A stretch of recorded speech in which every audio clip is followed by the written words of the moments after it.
हमें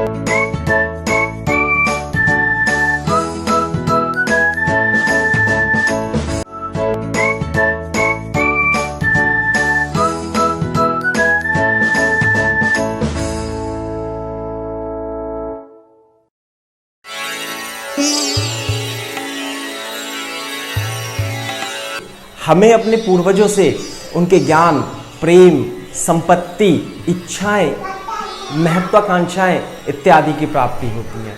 संतान को माता पिता से उनके जन्म के साथ साथ मृत्यु का दान भी मिलता है।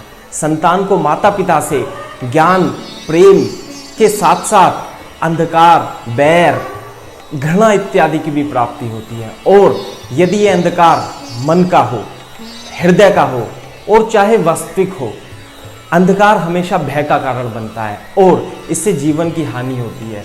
तो हमें अपने जीवन में इस अंधकार और भय को दूर करने का प्रयत्न करना चाहिए। अर्थात माता पिता से हमें उनके गुणों के साथ साथ अवगुणों की भी प्राप्ति होती है। यदि हम अपने जीवन में इन अवगुणों को त्यागने का प्रयत्न करेंगे तो निश्चय ही हमारा जीवन सुखदायी होगा, आनंदमयी होगा। Hello student, welcome to Bambola Academy. I am Deepak Saini, physics faculty, and we are discussing the electrostatics. This is the lecture number 4. In this lecture, we are going to discuss the charge distribution and the application of the charge distribution in different type of system, so that we can find the electric field due to those system. Clear है क्या बात? ये lecture number 4 है। Previous lecture में हमने electric field find करना निकाला था। What is the electric field ये सीखा था। कुछ एग्जाम्पल भी किए थे। यदि आपने वो प्रीवियस लेक्चर हमारा देखा नहीं है तो आप बम्बोले एकेडमी पर यूट्यूब पर टाइप करके हमारा चैनल आप सब्सक्राइब कर सकते हैं। ठीक है, तो हम स्टार्ट करते हैं चार्ज डिस्ट्रीब्यूशन से। तो चार्ज डिस्ट्रीब्यूशन जो होता है वो 3 टाइप का चार्ज डिस्ट्रीब्यूशन हो जाता है। कैसे? पहला होगा linear charge distribution. Linear charge distribution, clear है क्या बात? दूसरा जो चार्ज डिस्ट्रीब्यूशन होगा बेटा वो होगा surface charge distribution. Surface charge distribution. तीसरा जो चार्ज डिस्ट्रीब्यूशन होता है वो होता है वॉल्यूम चार्ज डिस्ट्रीब्यूशन, है ना, वॉल्यूम चार्ज डिस्ट्रीब्यूशन। ये 3 टाइप के चार्ज डिस्ट्रीब्यूशन हमें जो हम लोगों को पढ़ने हैं, है ना, और इन पर बहुत सारे सवाल भी बनते हैं। डिफरेंट टाइप के थ्योरी जो हम पढ़ाने वाले हैं इस लेक्चर में, उन थ्योरी को आप एज ए फॉर्मूला याद रखेंगे और एज ए फॉर्मूला ही वो पूछे भी जाते हैं और उन पर जो क्वेश्चन बनते हैं उन क्वेश्चन को भी हम समझने की कोशिश करेंगे कि क्वेश्चन किस किस प्रकार से बनते हैं। तो पहले उसे पढ़ने से पहले हमें चार्ज डिस्ट्रीब्यूशन देखना होगा। जैसा मैंने बताया आपको 3 टाइप के चार्ज डिस्ट्रीब्यूशन होंगे। लीनियर चार्ज डिस्ट्रीब्यूशन सबसे पहले हम पढ़ते हैं। ठीक है, तो देखिए, है ना, आपके इधर डायग्राम भी है। कैसा कि लीनियर चार्ज डिस्ट्रीब्यूशन क्या होता है? जब चार्ज किसी लाइन पर डिस्ट्रीब्यूटेड हो, इस तरीके से, जैसे ये चार्ज है और एक लाइन पर चार्ज डिस्ट्रीब्यूटेड है, तो इसे क्या कहते हैं? हम लीनियर चार्ज डिस्ट्रीब्यूशन कहते हैं। दूसरी बात, लीनियर चार्ज डेंसिटी लैम्डा होती है। लैम्डा क्या होती है? कूलम पर मीटर में, और इसे हम बोलते हैं लीनियर चार्ज डेंसिटी, है ना। This is what linear charge density ये होती है। तो linear charge density lambda coulomb per metre का मतलब क्या होता है? ध्यान से सुनना, आराम से सुनना, और ये हमेशा आपके काम भी आएगा आने वाले चैप्टर में। केवल यूनिटरी मेथड से आप इसे एक्सप्लेन कर सकते हो। कैसे एक्सप्लेन कर सकते हो? कि देखो, लीनियर चार्ज डेंसिटी जिसे हम लैम्डा से रिप्रेजेंट करते हैं वो जो होती है बेटा लैम्डा कूलम पर मीटर होती है। इसका मतलब होता है कि 1 मीटर में कितने कूलम चार्ज हैं। कितना? 1 मीटर में लैम्डा कूलम चार्ज होता है। इसका मतलब यह है कि यदि मैं इसकी L लेंथ ले लूँ, कितनी लेंथ ले लूँ? मान लेते हैं इसकी L लेंथ ले लूँ। यदि इसकी linear charge density lambda coulomb per metre है तो A से B तक यदि मैंने इसकी L लेंथ ली है तो इस लेंथ में चार्ज कितना होगा? 1 मीटर में लैम्डा कूलम, इसलिए L मीटर में जो चार्ज होगा वो कितना हो जाएगा? लैम्डा इंटू L हो जाएगा। यानी ये चार्ज कितना है? Q जो है वो लैम्डा इंटू L है। इसी प्रकार से यदि आप L के लिए लिख सकते हो तो एलिमेंट्री एलिमेंट लोगे, यदि कितना एलिमेंट dx लेंथ का एक एलिमेंट ले लोगे तो इसमें चार्ज जो dq होगा वो कितना होगा, इसकी लेंथ कितनी है बेटा dx, तो जो dx मीटर में, 1 मीटर में कैसे लिखेंगे, 1 मीटर में चार्ज है लैम्डा कूलम, इसलिए dx मीटर में चार्ज होगा lambda dx, that is dq is equal to lambda into dx। इस तरीके से आपको इसका एप्लीकेशन करना है, ठीक है। लैम्डा कूलम पर मीटर देखो यहाँ पे कि lambda into dx, lambda coulomb per metre into dx से आप मल्टीप्लाई कर दोगे जो कि मीटर में होता है, तो जो चार्ज बन जाता है वो dq बन जाता है ना। So this is the linear charge distribution. Linear charge distribution में जो चार्ज डिस्ट्रीब्यूटेड होता है बेटा वो एक लाइन में होता है, जैसे इसमें दिखाया है, डायग्राम में भी दिखाया गया है। दूसरा जो चार्ज डिस्ट्रीब्यूशन बताया अपन ने वो कौन सा बताया, सरफेस चार्ज डिस्ट्रीब्यूशन। तो बेटा हेडिंग डाल लो आप, सेकेंड चार्ज डिस्ट्रीब्यूशन कौन सा होता है, surface charge distribution. Surface charge distribution, surface charge distribution क्या होता है, सरफेस चार्ज डिस्ट्रीब्यूशन में जैसे मैंने आपको बताया है ना, आप सरफेस चार्ज डिस्ट्रीब्यूशन में जो चार्ज होगा वो कहाँ पर होगा, वो पूरी सरफेस पर होता है। जैसे आप इधर देखेंगे, यदि इस डायग्राम में देखेंगे तो सरफेस चार्ज डिस्ट्रीब्यूशन, जैसे मान लिया सरफेस है ना, गोल सरफेस है, इधर जैसे डिस्क है, और डिस्क पर यदि आपने किसी चार्ज को डाल दिया है ना पूरी तरीके से, तो ये क्या हो जाएगा, पूरी सरफेस पे डिस्ट्रीब्यूट होता है। और सरफेस चार्ज डिस्ट्रीब्यूशन के लिए surface charge density sigma coulomb per metre square क्या होती है बेटा, this is what surface charge density. Surface charge density को सिग्मा से रिप्रेजेंट करते हैं और ये कूलम पर मीटर स्क्वायर होती है। इसका मतलब यदि आप 1 मीटर स्क्वायर एरिया लेते हैं तो इसमें सिग्मा कूलम चार्ज होगा। क्लियर है बात। यदि मान लेते हैं डिस्क है और डिस्क का एरिया कितना है, ए है, तो बेटा ए 1 मीटर स्क्वायर का चार्ज जो है वो सिग्मा कूलम है, इसलिए ए मीटर का जो चार्ज होगा वो सिग्मा इंटू ए हो जाएगा, यानी क्यू इस पे टोटल कितना है बेटा, सिग्मा इंटू ए हो जाएगा। क्लियर है बात। दूसरी बात ऐसे भी कर सकते हैं कि यदि आप एक एलिमेंट्री एरिया ले लो, कितना एरिया ले लो, DA एरिया ले लेते हैं, तो बेटा इस पे जो चार्ज होगा वो कितना होगा, DQ चार्ज हो जाएगा। इसलिए 1 मीटर स्क्वायर में कितना कूलम चार्ज है, सिग्मा कूलम। तो यूनिटरी मेथड से DA एरिया में जो चार्ज होगा वो सिग्मा इंटू DA होगा, और इसे हम elementary charge DQ into sigma into DA बोल देंगे। क्लियर है क्या बात। तो इस तरीके से DQ की वैल्यू सिग्मा इंटू DA होती है, कूलम पर मीटर इसका यूनिट होती है। मैं आपको एक एग्जांपल बता देता हूं, जैसे कि आपको अभी हमने लीनियर चार्ज डेंसिटी पढ़ी, सरफेस चार्ज डेंसिटी पढ़ी। लीनियर चार्ज डेंसिटी में मान लेते हैं ये रोड है और ये 1.5 मीटर की रोड है ना। लीनियर चार्ज डेंसिटी का एग्जाम्पल बता रहे हैं अपन, एग्जाम्पल कर रहे हैं कैसे, और इस पे जो है हमारा चार्ज डिस्ट्रीब्यूटेड है, और चार्ज डिस्ट्रीब्यूटेड कितना है बेटा, हमने इस पे Q is equal to 3 micro coulomb हमने इस पे चार्ज दे दिया। तो इसकी अब AB की आपको लीनियर चार्ज डेंसिटी निकालनी है। लीनियर चार्ज डेंसिटी मतलब लैम्डा निकालना है। तो बेटा लैम्डा क्या होगा, लैम्डा होता है कूलम पर मीटर स्क्वायर, यानी कि 1 मीटर स्क्वायर में कितना कूलम चार्ज है। तो हम कैसे लिखेंगे, लैम्डा को क्या लिखते हैं, Q/L लिखते हैं। लैम्डा को क्या लिखेंगे, टोटल चार्ज और इसकी लेंथ। टोटल चार्ज कितना है बेटा, 3 माइक्रो कूलम, और लेंथ कितनी है 1.5। तो इसकी जो लीनियर चार्ज डेंसिटी लैम्डा हो जाती है, charge per unit metre is called the linear charge density, lambda है ना। क्या है ये, this is what linear charge density.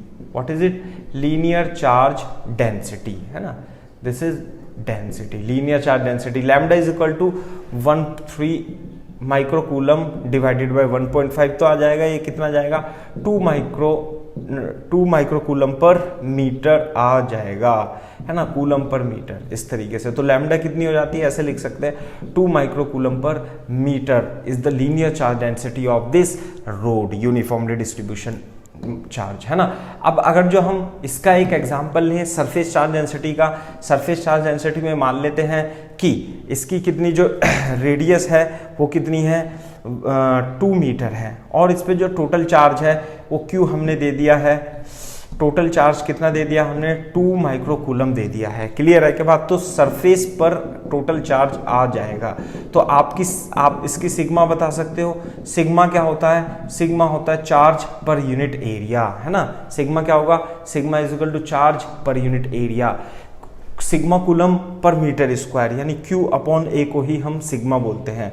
तो Q तो Q है और ये पाई आर स्क्वायर हो जाएगा। यदि आप इसे कैलकुलेट करोगे तो सिग्मा क्या जाएगा, Q तो कितना 2 इंटू 10 की पावर माइनस 6 है, और A pi r square, r कितना है बेटा 2 square, this is equal to 1 upon 2 pi into 10 की power minus 6 coulomb per metre square, है ना।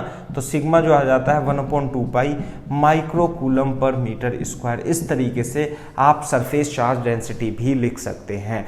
तो लीनियर चार्ज डेंसिटी क्या होता है, total charge divided by length को हम, जब लेंथ पर डिस्ट्रीब्यूटेड होता है चार्ज तो लीनियर चार्ज डेंसिटी आती है, और जो सरफेस पे होगा तो total charge divided by area हो जाएगा। क्लियर है बात। एक तो ये एग्जांपल हो गए। दूसरे तरीके से यदि आपको इसमें सिग्मा इसकी दे रखी हो, सिग्मा सरफेस चार्ज डेंसिटी यदि आपको इसकी दी होगी तो आप एरिया से मल्टीप्लाई कर देंगे। यदि आप एलिमेंट्री एरिया से मल्टीप्लाई करते हैं तो आपको dq is equal to sigma into d मिल जाएगा।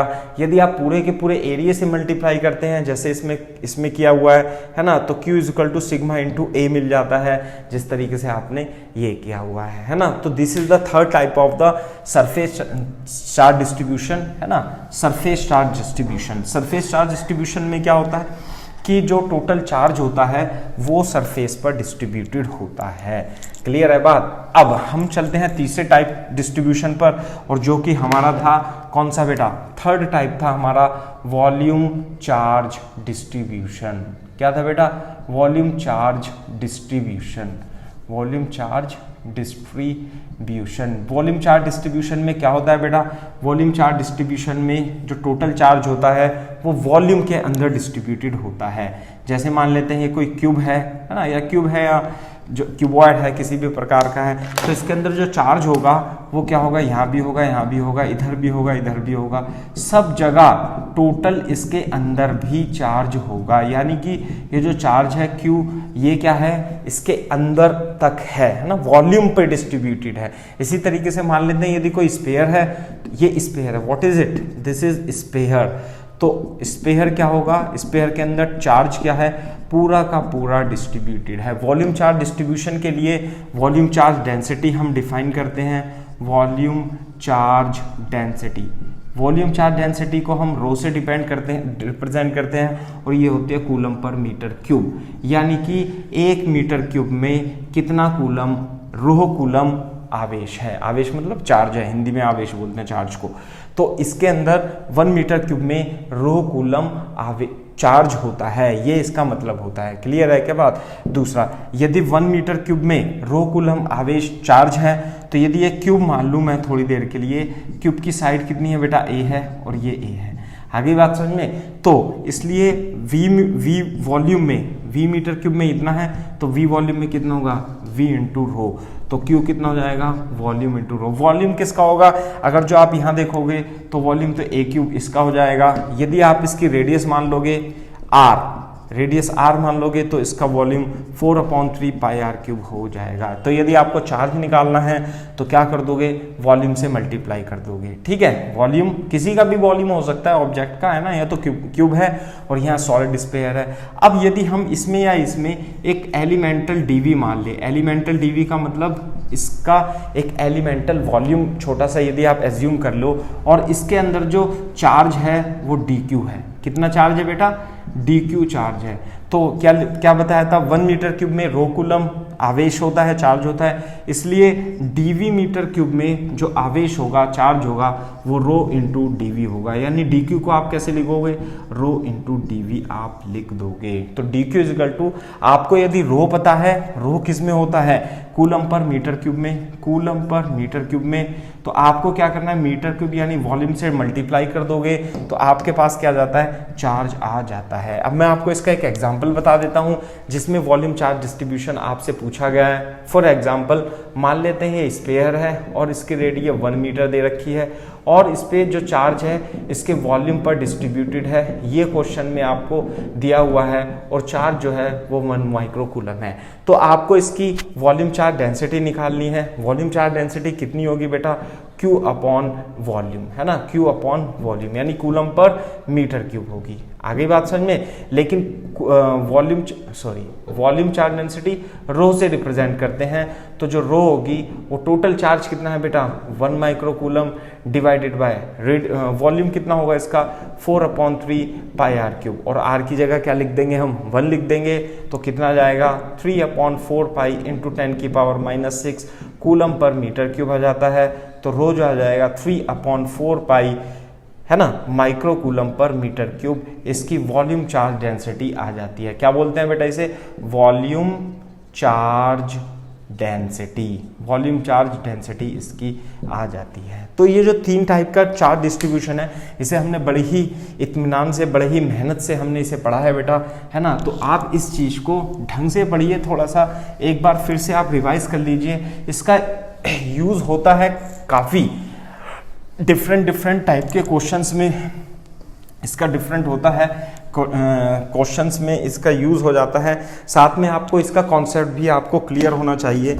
यदि आपको कॉन्सेप्ट क्लियर नहीं होगा तो फिर आपको थोड़ा सा दिक्कत हो सकती है, तो इस बात का ध्यान रखेंगे अपन, है ना। वॉल्यूम चार्ज डिस्ट्रीब्यूशन पढ़ते समय सरफेस चार्ज डिस्ट्रीब्यूशन और लीनियर चार्ज डिस्ट्रीब्यूशन। अब हम इसके एप्लीकेशन पे आते हैं। एप्लीकेशन का मतलब क्या है कि हमारे पास कुछ सिस्टम ऐसे होंगे जिसमें हमें ये चार्ज डिस्ट्रीब्यूशन डिफरेंट टाइप के दिए होंगे और हमें इलेक्ट्रिक फील्ड निकालनी होगी। तो ऐसे जो क्वेश्चन होते हैं वो एग्जाम में, नीट में, जेईई मेंस में रेगुलरली आते रहते हैं और डिफरेंट टाइप के टेस्ट सीरीज में भी आते ही रहते हैं। तो आपको क्या करना है, आपको बेटा इन क्वेश्चंस के जो फॉर्मूले निकल करके आएंगे आपको उन्हें याद रखना है, ठीक है। तो सबसे पहले डालिए बेटा, मैं बहुत ही सिंपल तरीके से आपको सबसे पहला जो फॉर्मूला बता रहा हूं वो क्या है, पॉइंट बना के लिखते हैं, कोई क्वेश्चन नहीं है। क्या ये electric field intensity, electric field at centre of semi circular ring, radius R है ना, रेडियस आर है, इसकी कितनी है बेटा, रेडियस आर है, और लैम्डा कूलम पर मीटर, इस पर लीनियर चार्ज डेंसिटी है। देखो कैसे डायग्राम बनेगा बेटा, ये हमारे पास क्या है, सेमी सर्कुलर रिंग है और इस पर जो चार्ज है वो लीनियर चार्ज डिस्ट्रीब्यूशन इस तरीके से दिया हुआ है, और इसकी जो surface charge linear charge density मतलब एक लाइन पर चार्ज डिस्ट्रीब्यूटेड है और उसका लीनियर चार्ज डिस्ट्रीब्यूशन दे रखा है, आपका लैम्डा कूलम पर मीटर। फिर से बताता हूं, इसका लैम्डा कूलम पर मीटर का मतलब क्या होता है कि 1 मीटर में लैम्डा कूलम चार्ज दिया हुआ है। अब आपको जो इंटेंसिटी निकालनी है इलेक्ट्रिक फील्ड की, electric field at the centre of the circle निकालनी, सेमी सर्कुलर निकालना है, सेमी सर्किल निकालनी है, यानी यहाँ पर निकालनी है। तो देखो इसे हम किस प्रकार से क्वेश्चन को करेंगे आपको समझना है। पहले तो आपने यदि ये क्वेश्चन नहीं किया हुआ है, आप 11th में आए हैं, पहली बार देख रहे हैं,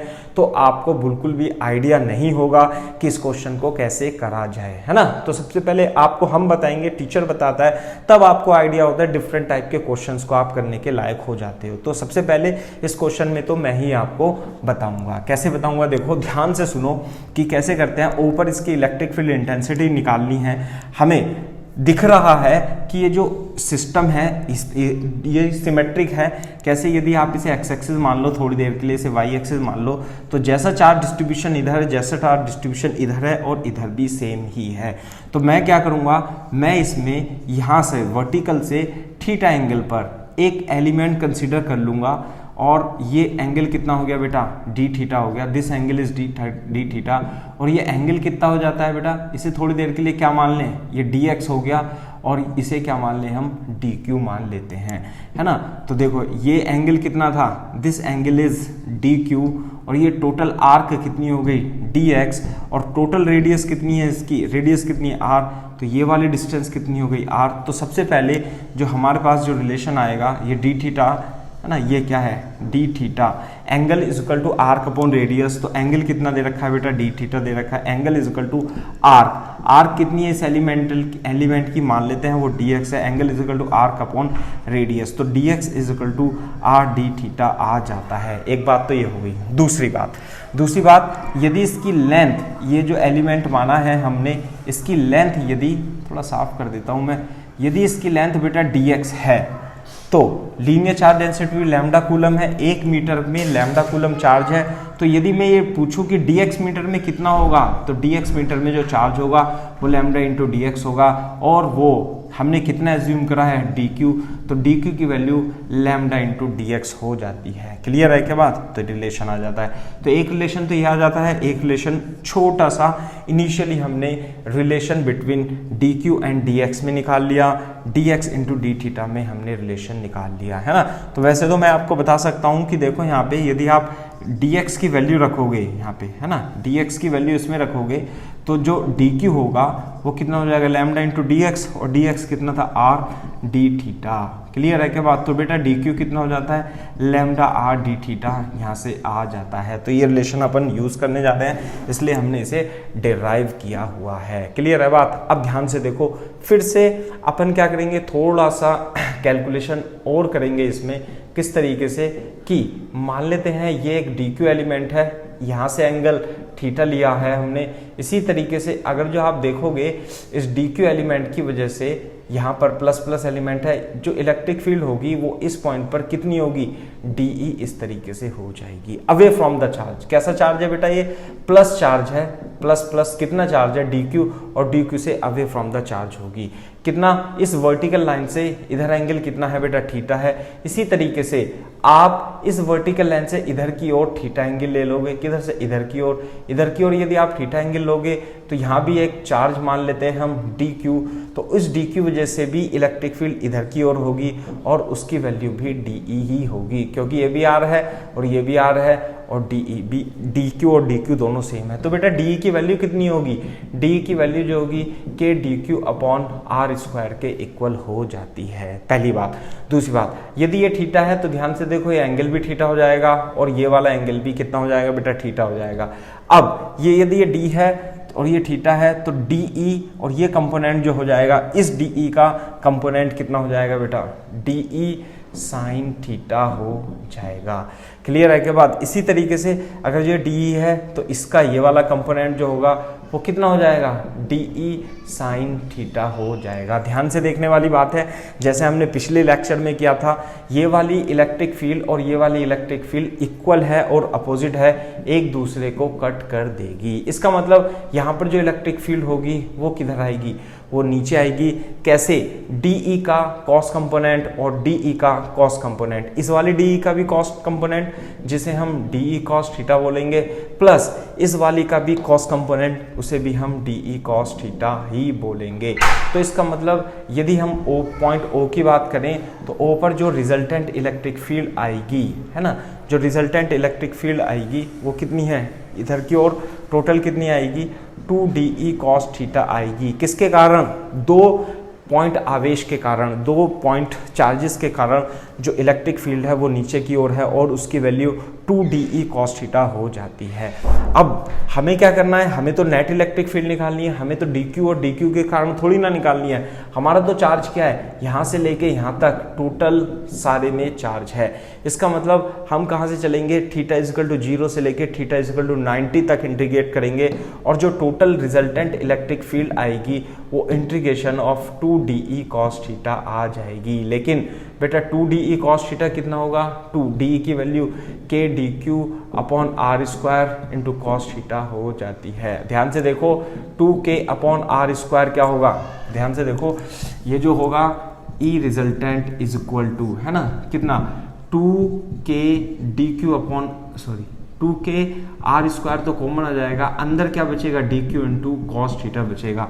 अब हमें ध्यान देना है कि अभी हमने शुरू में क्वेश्चन करने से पहले dq is equal to lambda r into D theta, यानी dq को अपने डी थीटा के अंदर हमने लिख लिया था। क्यों लिख लिया था, क्योंकि हमें यहाँ आवश्यकता पड़ेगी dq और इंटीग्रेशन के अंदर दो क्वांटिटीज हैं q dq और cos थीटा, तो दो वेरिएबल हैं। अपन क्या करेंगे, इंटीग्रेशन सॉल्व करने के लिए इंटीग्रेशन के अंदर एक ही वेरिएबल होना चाहिए। तो अपन क्या करेंगे, dq की वैल्यू रख देंगे इसके अंदर और ये वैल्यू कितनी आ जाती है बेटा, this is equal to 2k upon r square और dq की value lambda r D theta into cos theta. तो एक r से r कट जाता है, बाहर बचता है 2k लैम्डा अपॉन r और अंदर बचता है बेटा cos theta into D theta. अब ध्यान से देखो, हमें इसमें लिमिट भी पुट करनी है कि थीटा की वैल्यू कहाँ से कहाँ तक, ये dq है, ऐसे करके, है ना। तो थीटा की value theta is equal to 0 से लेके 90 डिग्री तक, कहाँ से 0 से लेके 90 डिग्री तक वेरी करेगी। कैसे, एक बात देख लो कि ये बच्चों को समझ में नहीं आता है शुरू में कि थीटा कहाँ से कहाँ तक है। देखो ये जो डी क्यू एलिमेंट है कहाँ से है बेटा, ये है डी क्यू एलिमेंट, ये है डी क्यू एलिमेंट, ये है डी क्यू एलिमेंट, ये है डी क्यू एलिमेंट, ये वाला, ये और ये और ये और ये। इसका मतलब ये जो वर्टिकल लाइन है कहाँ से स्टार्ट होती है, थीटा इजिकल टू 0 से स्टार्ट होगी और थीटा इजिकल टू 90 तक चली जाएगी। ऐसे इधर भी दोनों को हमने जोड़ लिया था क्योंकि डू डी कॉस थीटा, तो इधर वाले एलिमेंट तो अपने आप ऑटोमेटिकली इसके अंदर ऐड हो चुके हैं। तो कॉस थीटा का इंटीग्रेशन होता है बेटा साइन थीटा और फ्रॉम 0 टू 90 डिग्री और 2k लैम्डा अपॉन आर और साइन 90 माइनस साइन जीरो की वैल्यू 0 होती है और ये आ जाता है बेटा 2k lambda upon r. Electric field at the centre of the semi circular ring is equal to 2k lambda upon r आ जाता है। तो इस बात का आपको ध्यान रखना है कि जो इलेक्ट्रिक फील्ड होगी सेंटर पर सेमी सर्कुलर रिंग के कारण वो 2k अपॉन आर होती है बेटा, ठीक है। और उसकी डायरेक्शन किधर होगी बता सकते हो, डायरेक्शन जो होगी वो होगी, फॉर एग्जाम्पल मैं एक एग्जाम्पल भी कर देता हूँ आपको। मान लेते हैं कि हमारे पास ये प्लस प्लस है ना, और प्लस के कारण जो इलेक्ट्रिक फील्ड होगी वो इधर की ओर होगी और याद रखना है आपको कितनी होगी, 2k लैम्डा अपॉन आर होगी, है ना। और याद भी रखना है ना, रेडियस है इसकी r और इसकी linear charge density lambda coulomb per metre दे रखी है। तो this is the electric field at the centre of the ring is equal to 2k lambda upon r. मैं आपसे दोबारा पूछूंगा जब आपको पढ़ाऊंगा, ठीक है।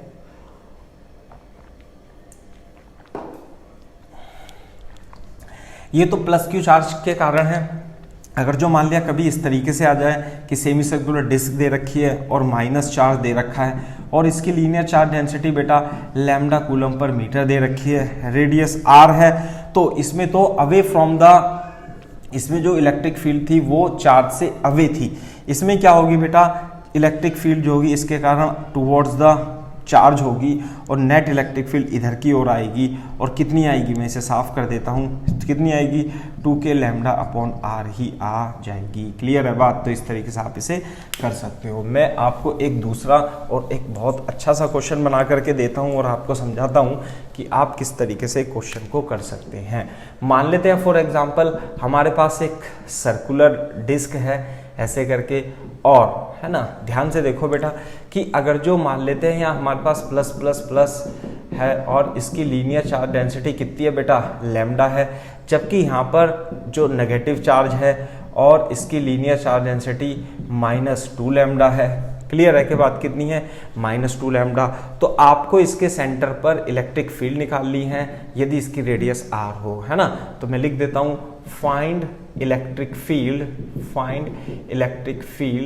Eight centre of ring of radius r, है ना। रेडियस कितनी है बेटा, इसकी r है, इसकी रेडियस कितनी है, r है, और आपको इसके सेंटर पर इलेक्ट्रिक फील्ड निकालनी है। तो देखो बेटा कैसे करेंगे आप इसे, ध्यान से देखो कि इस पॉजिटिव के कारण, अच्छी यहाँ बनाता हूँ दोबारा से, आप भी बनाना इसी तरीके से।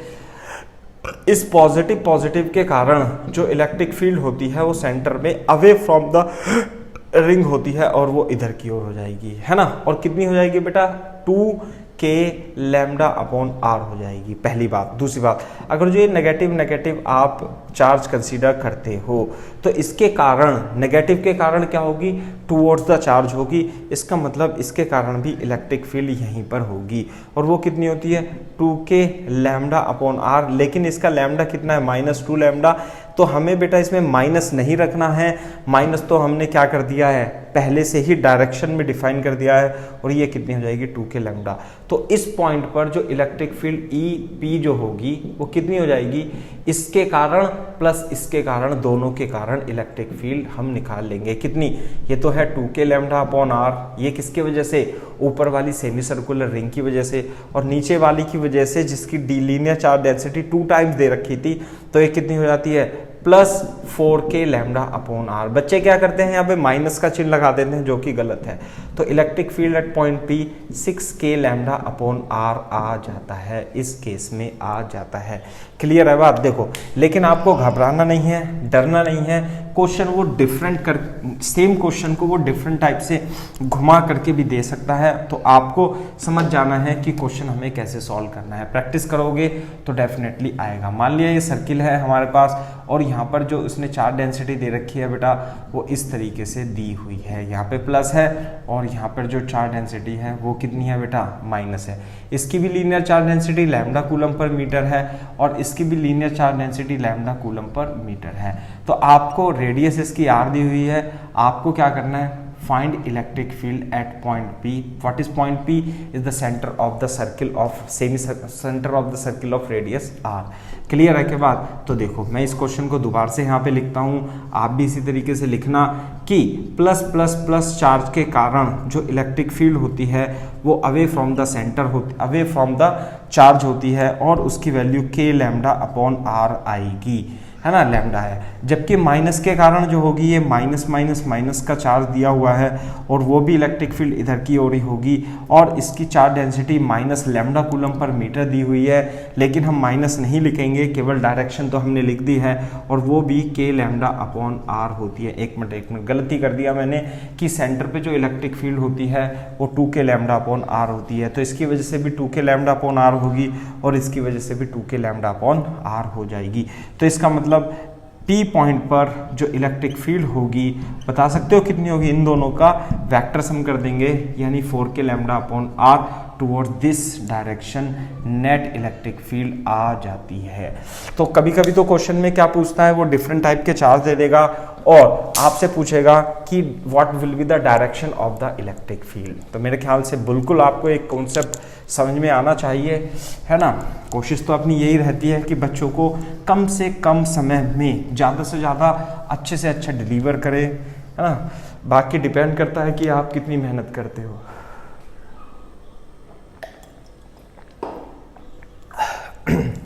देखो, ये जो सर्कुलर रिंग की वजह से हमने डिफाइन किया है इलेक्ट्रोस्टैटिक्स फील्ड, है ना, सेमी सर्कुलर रिंग की वजह से, यह आपको याद रखने की सेंटर पे यदि पॉजिटिव चार्ज है तो अवे फ्रॉम द चार्ज होगा, और अवे फ्रॉम द चार्ज या away from the semi circle भी आप कह सकते हो। और यदि नेगेटिव चार्ज है तो टुवर्ड्स द सेमी सर्कल और टुवर्ड्स द चार्ज होगा, और उसकी value 2k lambda upon are होती है। लेकिन इसके अलावा इसी के टाइप का क्वेश्चन जो बनता है वो सेमी सर्कुलर आर्क भी बनती है।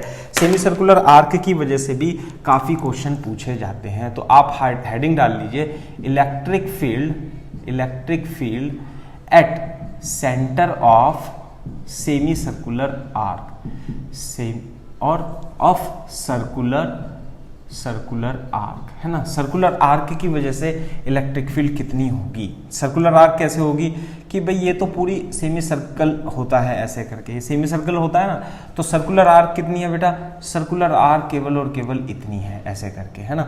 ये है सर्कुलर आर्क। क्लियर है क्या बात?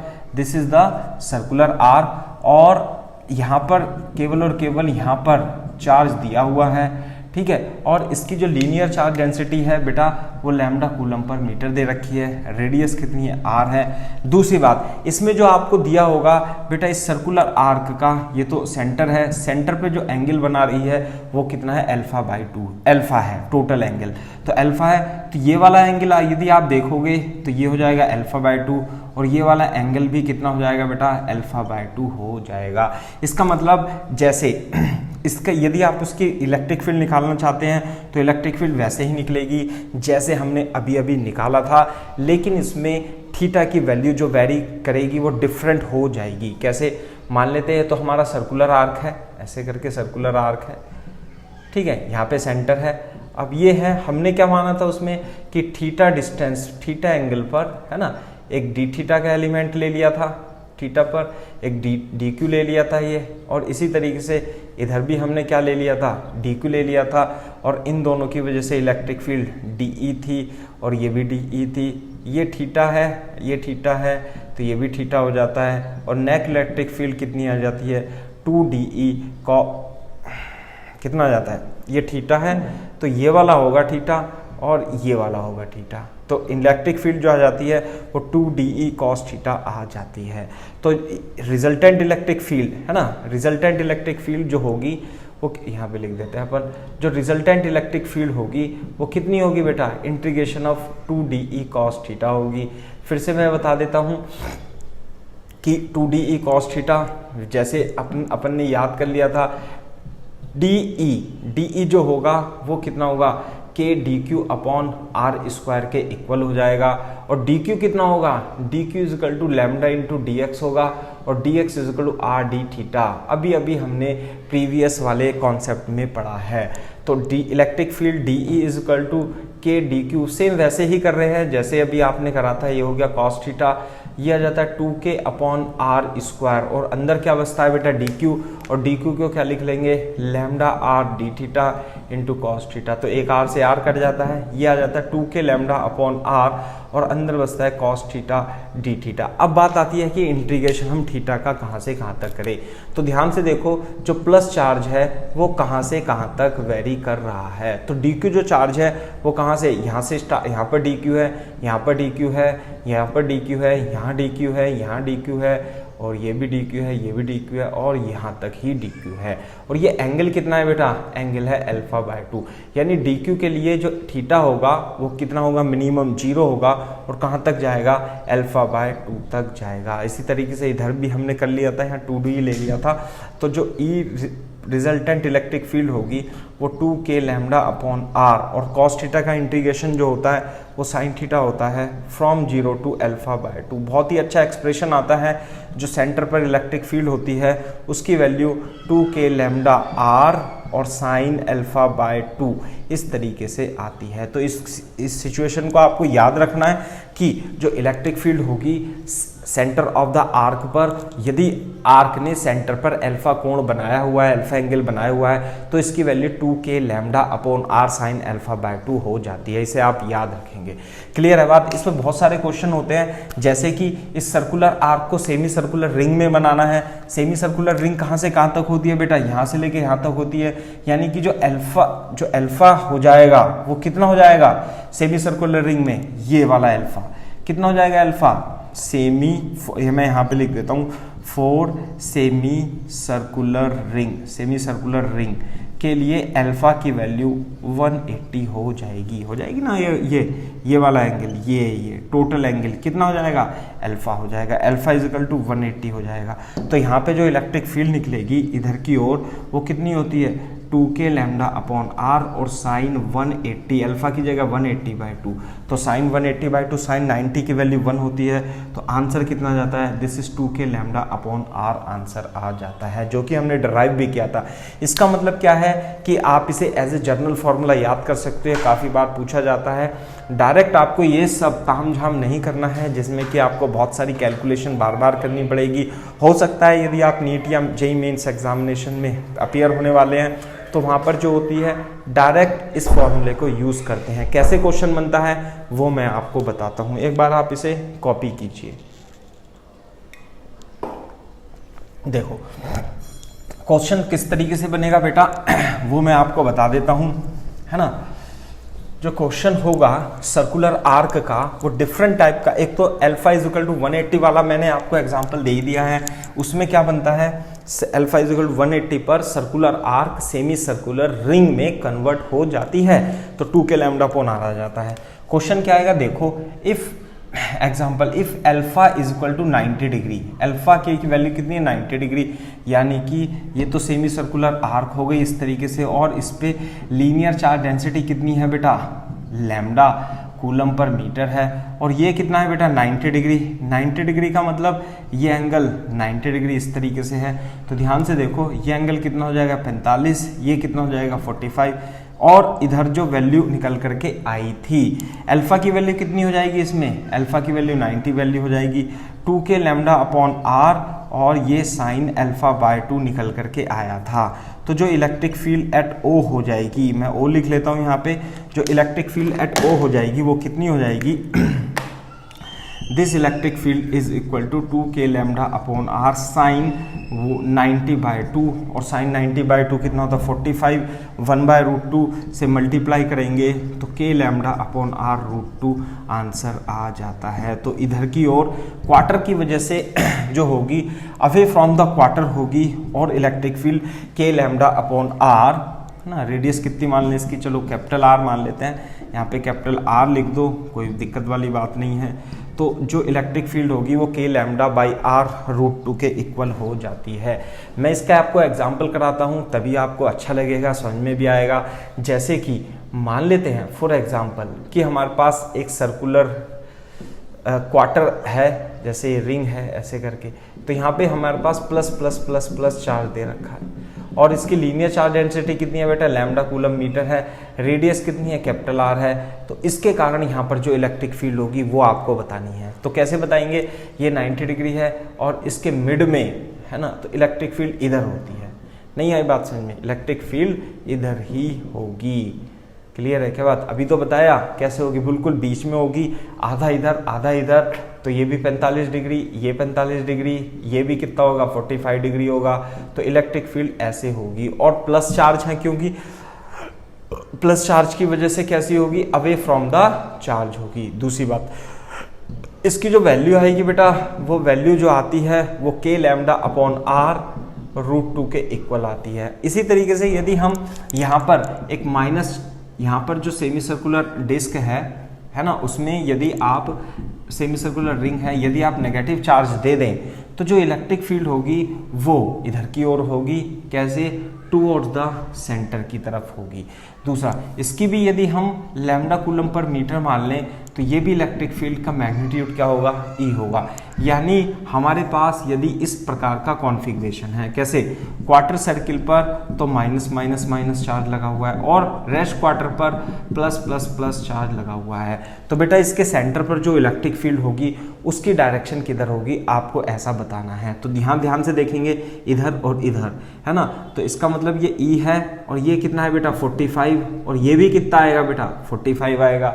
इसका मतलब ई का साइन 45 और इस ई का भी साइन 45, ये कौन सा जाएगा, ई साइन 45, और बेटा ये वाला कितना कंपोनेंट आ जाएगा, ई साइन 45, ये भी ई साइन 45 आ जाएगा। दोनों कंपोनेंट ये एक दूसरे को कैंसिल कर देंगे, आंसर किधर आएगा, केवल इधर की ओर आ जाएगा, ई कॉस 45 और ई कॉस 45, यानी 2e cos 45 आंसर आ जाता है। यानी अगर जो मैं इस पॉइंट को P लिख लेता हूँ तो जो इलेक्ट्रिक फील्ड होगी वो 2e cos 45 की वैल्यू 1/√2 यानी e√2 हो जाती है। और क्वार्टर सर्किल की वजह से जो इलेक्ट्रिक फील्ड आती है वो KQ/R इंटू √2 होता है, उसकी वैल्यू रख देंगे हम K lambda upon R into √2 and therefore EP is equal to K lambda upon R 2 multiply में कर देंगे तो आ जाता है। तो इस तरीके से बहुत ही सही वाला क्वेश्चन है ये, इस तरीके से आप इसे क्वेश्चन को सॉल्व कर सकते हो। काफ़ी बार पूछा गया है ना, सेंटर पर इलेक्ट्रिक फील्ड निकालना है, वो कॉन्फ़िगरेशन को घुमा देता है, थोड़ा इधर प्लस कर देगा इधर माइनस कर देगा, और then you have to find the total electric field in this case. Clear है क्या बात? तो मेरे ख्याल से काफ़ी हद तक ये आपको क्वेश्चन क्लियर हो जाने चाहिए, है ना। बहुत ही इंपॉर्टेंट प्रश्न है, बहुत ही अच्छा क्वेश्चन है। ये थ्योरी भी आप इसे कह सकते हो कि जो सर्कुलर आर्क होती है उस सर्कुलर आर्क के कारण यदि उसकी रेडियस r है और लैम्डा उसका लीनियर चार्ज डेंसिटी है तो सर्कुलर आर्क के सेंटर पर जो इलेक्ट्रिक फील्ड होगी वो कितनी होगी 2k lambda upon r sign α/2 होती है। अल्फा की डिफरेंट वैल्यू होगी तो डिफरेंट आंसर भी आ सकते हैं। तो आपको अल्फा की वैल्यू उसके अंदर रखनी है, आपको उसके अंदर आप इस फॉर्मूले को आपको याद करना है, ठीक है। तो ये बात थी बेटा सेमी सर्कुलर रिंग की। अब यदि हम पूरी की पूरी रिंग ले लें, कैसे ले लें, फॉर एग्जांपल पूरी की पूरी रिंग ले लें ऐसे करके, आप बताना बेटा यदि हम पूरी की पूरी रिंग ले लें और आपसे पूछें कि इसकी यदि रेडियस r है और पॉइंट P है तो इस पॉइंट P पर इलेक्ट्रिक फील्ड बता दो कितना होगा, तो आपका आंसर क्या होगा 0। किसी के बच्चे जो 11th में आते हैं, जो 12th में आए हैं नए या जो कोचिंग की तैयारी नहीं करते हैं तो उन्हें पता नहीं चलता है कि 0 कैसे आएगा। इसके लिए मैं आपको एक डायग्राम बना देता हूँ, कैसे कि मान लिया कोई सर्किल है ना, सर्कुलर पाथ है, यहाँ पे प्लस क्यू चार्ज रखा बेटा और इधर भी प्लस क्यू चार्ज रख दिया मान लिया आपके समझने के लिए, तो इसकी वजह से इलेक्ट्रिक फील्ड ई इधर होगी, इसकी वजह से भी इलेक्ट्रिक फील्ड इधर होगी। इसी तरीके से यदि हमने प्लस क्यू यहाँ रखा है तो प्लस क्यू यहाँ रखा है, तो इलेक्ट्रिक फील्ड एक दूसरे के अपोजिट होगी। तो नेट इलेक्ट्रिक फील्ड कितनी होगी बेटा, 0। इसी तरीके से मैं इधर भी रख दूँ, प्लस क्यू रख दूँ, तो अभी भी electric field, net electric field 0 हो जाएगी। दूसरा, यदि ऐसे कर दें तो इलेक्ट्रिक फील्ड अभी भी 0 हो जाएगी। मैं एक और रख दूँ, दूसरा रख दूँ, तीसरा रख दूँ, सब जगह प्लस प्लस रख दूँ मान लेते हैं।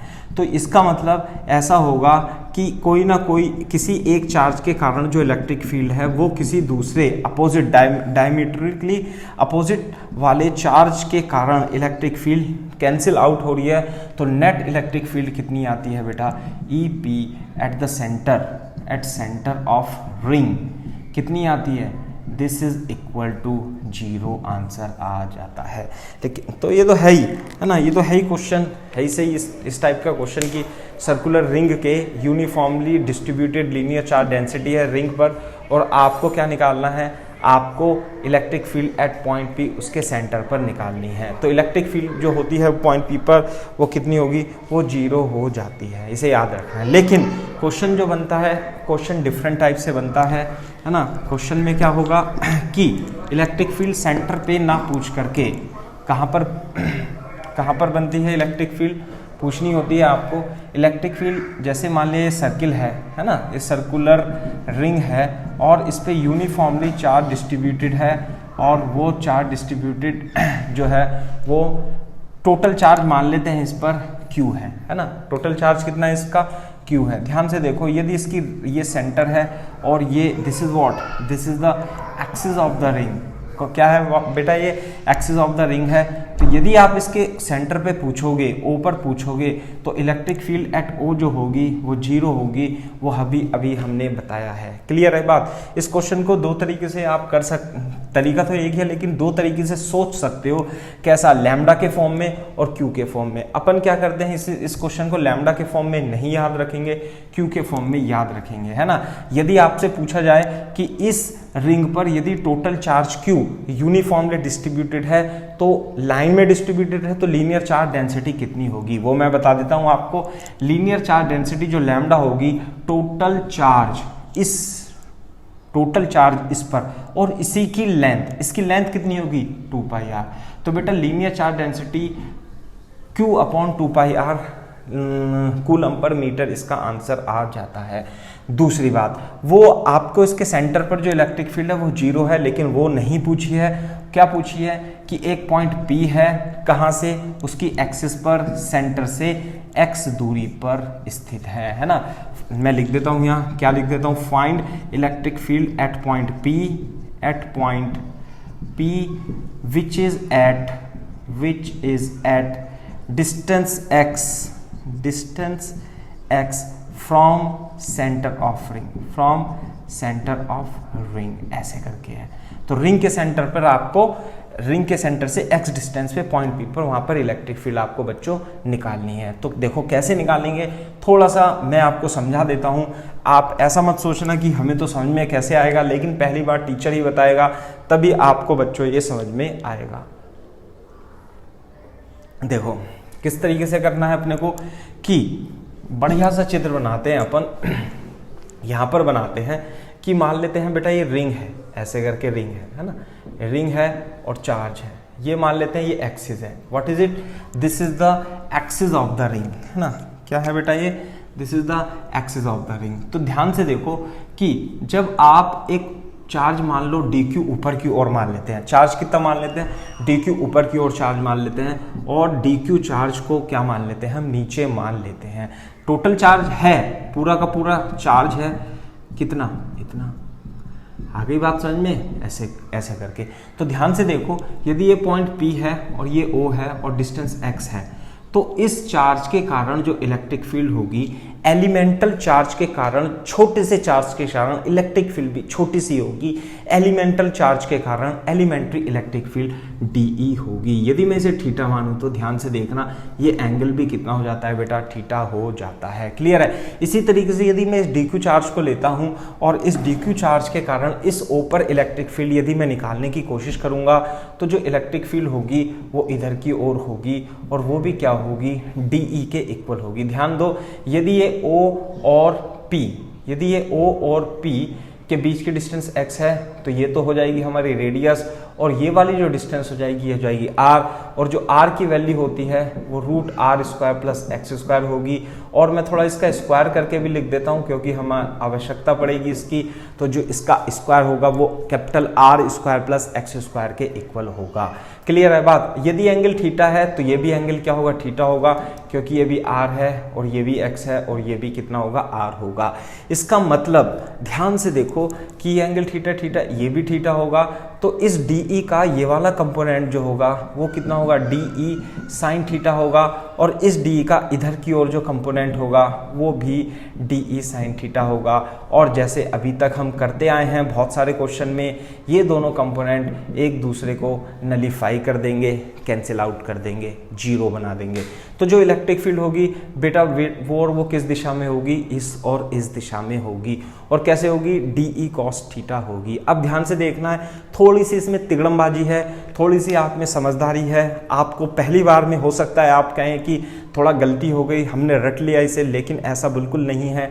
ध्यान से सुनना, समझना कि जो यदि आपको 2e टोटल इंटीग्रेशन निकाल, टोटल आपको इलेक्ट्रिक फील्ड निकालनी है, इसका मतलब ये देखो कि यदि आप इस पॉइंट पर इस डी के कारण, ये डी के कारण जो इलेक्ट्रिक फील्ड है वो डी है, वो कितनी है बेटा, डी इलेक्ट्रिक फील्ड है, और ये थीटा है, तो इधर जो होगी वो डी कॉस थीटा होगी। आ गई बात समझ में। यानी कि इस डायरेक्शन में तो इलेक्ट्रिक फील्ड यहाँ पर क्या होगी, जीरो हो जाएगी। नेट इलेक्ट्रिक फील्ड जो आएगी वो एक्सिस पर इधर की ओर ही आएगी। आ गई बात समझे। अब ध्यान से देखो कि हम ये वाला चार्ज नहीं लेंगे, क्यों नहीं लेंगे, कि डी क्यू की वजह से इलेक्ट्रिक फील्ड कितनी होगी, डी कॉस थीटा, फिर ये वाला चार्ज होगा, फिर ये चार्ज होगा, फिर ये चार्ज होगा। कैसे, इस तरीके से रिंग बनेगी, इस तरीके से रिंग बनेगी, और एक ये कोन बन जाएगा। कैसे बन जाएगा बेटा, कोन बन जाएगा। और सबका जो इलेक्ट्रिक फील्ड है, सबकी इलेक्ट्रिक फील्ड कितनी होगी, वो डी होगी और थीटा पर ही होगी। लेकिन जो नेट इलेक्ट्रिक फील्ड है वो क्या होगी, डी कॉस थीटा होगी। और सबके कारण जो इलेक्ट्रिक फील्ड होगी इसका टोटल क्या कर देंगे हम, dq1 डी, इसके कारण इसके कारण इसके कारण सबके कारण डी, और टोटल इलेक्ट्रिक फील्ड निकालना है तो डी कॉस थीटा कर देंगे। यहाँ पर 2de cos थीटा नहीं करेंगे। क्यों नहीं करेंगे वो मैं अभी आपको बता देता हूं। ध्यान से सुनो कि जो इलेक्ट्रिक फील्ड आएगी टोटल वो कितनी आएगी बेटा, ध्यान से देखो, Et is equal to D cos theta. और बेटा डी की वैल्यू बता सकते हो आप, हाँ बिल्कुल बता सकते हैं। ये कितना है r, ये आवेश कितना है, चार्ज कितना है dq, और r डिस्टेंस पर जो इलेक्ट्रिक फील्ड होगी de, वो उसकी वैल्यू कितनी होगी, डी की वैल्यू होगी K D Q upon are square. तो इसकी वैल्यू कितनी हो जाती है इंटीग्रेशन करके, K D Q upon are square into cos theta. ध्यान से देखो, के तो कांस्टेंट है और ये जो आर है ना बेटा ये भी तो कांस्टेंट है। ध्यान से देखो, ये जो एंगल है थीटा ये भी हमेशा कांस्टेंट है, इसमें कॉस थीटा वेरिएबल नहीं है। तो जो एंगल होगा कॉस थीटा वो भी कांस्टेंट है, तो अंदर क्या बचेगा, केवल डी क्यू बचेगा। और इसीलिए मैंने बोला था कि टोटल जो चार्ज लेंगे हम, टोटल डी क्यू चार्ज का जो इंटीग्रेशन होगा K cos theta upon are square into D Q का इंटीग्रेशन क्यू हो जाएगा। ये छोटे छोटे डी क्यू एलिमेंट हैं, उसमें जब आप इंटीग्रेशन करोगे तो उस इंटीग्रेशन में सारे के सारे लीनियर चार्ज, सॉरी सारे के सारे ये जो चार्ज हैं, ये वाला चार्ज और ये वाला चार्ज, ये चार्ज और ये चार्ज सब इंटीग्रेट हो जाते हैं। ऐसा नहीं है कि आपको 2dq cos थीटा करना पड़े, है ना। तो इस तरीके से जो electric field, net electric field आती है एट पॉइंट P मैं लिख देता हूं, वो कितनी आएगी, K Q upon are square into cos theta. लेकिन इसे थोड़ा सा मॉडिफाई करके अपने को लिखना है, और वो हम कैसे लिखते हैं कि जो इलेक्ट्रिक फील्ड होगी बच्चों वो किसके इक्वल होगी, K Q cos theta. R square की वैल्यू कितनी है ऊपर से बता दो, आर स्क्वायर की value capital R square into X square. और बेटा कॉस थीटा की वैल्यू भी बता दो, देख लो यहाँ से, अब तो मैं यहाँ लिख देता हूँ, ये हो जाएगा रूट ये कितना हो जाएगा root are square plus x square, और ये तो आर है तो cos थीटा हो जाएगा बेस अपॉन हाइपोटेनियस, यानी कि x upon root are square plus x square. यानी कि जो electric field at point P है वो x का फंक्शन है, यानी कि सेंटर से पॉइंट P की डिस्टेंस पे डिपेंड करता है, और कितना आ जाता है KQX upon are square plus x square की पावर 3/2, इसका टोटल आंसर आ जाता है। तो बेटा ये आपको याद रखना है, क्या याद रखना है कि इलेक्ट्रिक फील्ड जो होती है सेंटर से, रिंग के सेंटर से एक्सिस पर, एक्स डिस्टेंस पर, वो KQX upon are square plus x square की पावर 3/2 होती है। आगे बात समझ में। इसे दूसरे लिखने का तरीका क्या है, जैसे मैंने आपको क्वेश्चन के शुरू में बताया था कि अब इसे आप Q की फॉर्म में भी लिख सकते हैं या लैम्डा की फॉर्म में भी लिख सकते हैं। मैं थोड़ा साफ नहीं करता हूँ, चलो इधर ही आपको बता देता हूँ कि यदि आपको इस पर चार्ज Q दिया हो तो आंसर आपका KQX upon root are square plus x square की पावर 3/2 हो जाएगा। लेकिन यदि इसकी linear charge density lambda coulomb per metre दे रखी है तो बेटा यहाँ से Q की वैल्यू लैम्डा इंटू 2 r आ जाती है। आप यहाँ पे Q की वैल्यू पुट कर देना, कितनी वैल्यू पुट करोगे बेटा, Q की वैल्यू लैम्डा, जगह थोड़ी रह जाएगी, अपन इसे साफ ही कर देते हैं, इधर ही है ना, यहाँ साफ कर देते हैं, ध्यान से देखो। इसे साफ करने के बाद हम इधर अच्छे तरीके से लिखेंगे। कैसे लिखेंगे, जो इलेक्ट्रिक फील्ड हो जाएगी x पर वो Q की जगह लैम्डा 2 इंटू x भी आएगा, और नीचे क्या आएगा बेटा, are square plus x square की पावर 3/2। दूसरे इस k को क्या लिख लेंगे हम, 1/4 epsilon naught 2 r into x divided by root are square plus x square की power 3/2, and this is e as a function of x। तो e as a function of x जो आती है वो कट जाएगा, r x upon 2 epsilon naught r square plus x square की power 3/2, answer इसका आ जाता है। तो इस तरीके से आप क्या करेंगे, इन क्वेश्चन को सॉल्व कर सकते हैं, और इस क्वेश्चन में, इस टाइप के थ्योरी में जो इलेक्ट्रिक फील्ड भी निकाल सकते हैं। अब हम इसी में एक स्टेप और आगे बढ़ जाते हैं इस रिंग के कारण इलेक्ट्रिक फील्ड में, है ना, जो कि क्वेश्चन में पूछा जाता है। मेरे ख्याल से आप सभी बच्चों को ये वाला फॉर्मूला बहुत अच्छे से याद होना चाहिए, तभी आपका काम हो सकता है ना। ध्यान रख लेना बेटा, क्या होता है electric field, KQX upon are square plus x square. थोड़ा साफ कर देते हैं, आप कॉपी कर लो इससे पहले का, है ना। अब देखो थ्योरी ही चल रही है अभी तक हमारी, है ना। हम इस थ्योरी में क्या करते हैं वो देखना है कि ये देखो आप, फॉर एग्जांपल अभी इसमें थ्योरी ही चल रही है, कैसे ये सर्कुलर रिंग है, और इस सर्कुलर रिंग पर हमारा टोटल चार्ज कितना है बेटा, कैपिटल Q दे रखा है हमने, है ना, और रेडियस कितनी है इसकी, R है, और आपको यहाँ पर इलेक्ट्रिक फील्ड x डिस्टेंस पर निकालनी है। क्लियर है कि बात। तो जो इलेक्ट्रिक फील्ड होगी इस पॉइंट P पर वो KQX upon root are square plus x square की पावर 3/2 होगी है। इसे क्या करना है, इसे आपको याद रखना है, ध्यान दो। अब हम क्या करेंगे, हम एक ग्राफ बनाएंगे जो इलेक्ट्रिक फील्ड को, है ना, ग्राफ कैसे बनाएंगे, इसके जस्ट नीचे, है ना, ये तो x इक्वल टू 0 हो जाएगा, ये x एक्सिस हो जाएगा, ये प्लस x एक्सिस, ये माइनस x एक्सिस, है ना, ये प्लस x एक्सिस, ये माइनस, ये प्लस x एक्सिस, ऐसे करके। तो ध्यान दो, यदि ये क्या है electric field as a function of x, है ना, इज इक्वल टू कितनी है बेटा, KQX upon are square plus x square की पावर 3/2 है।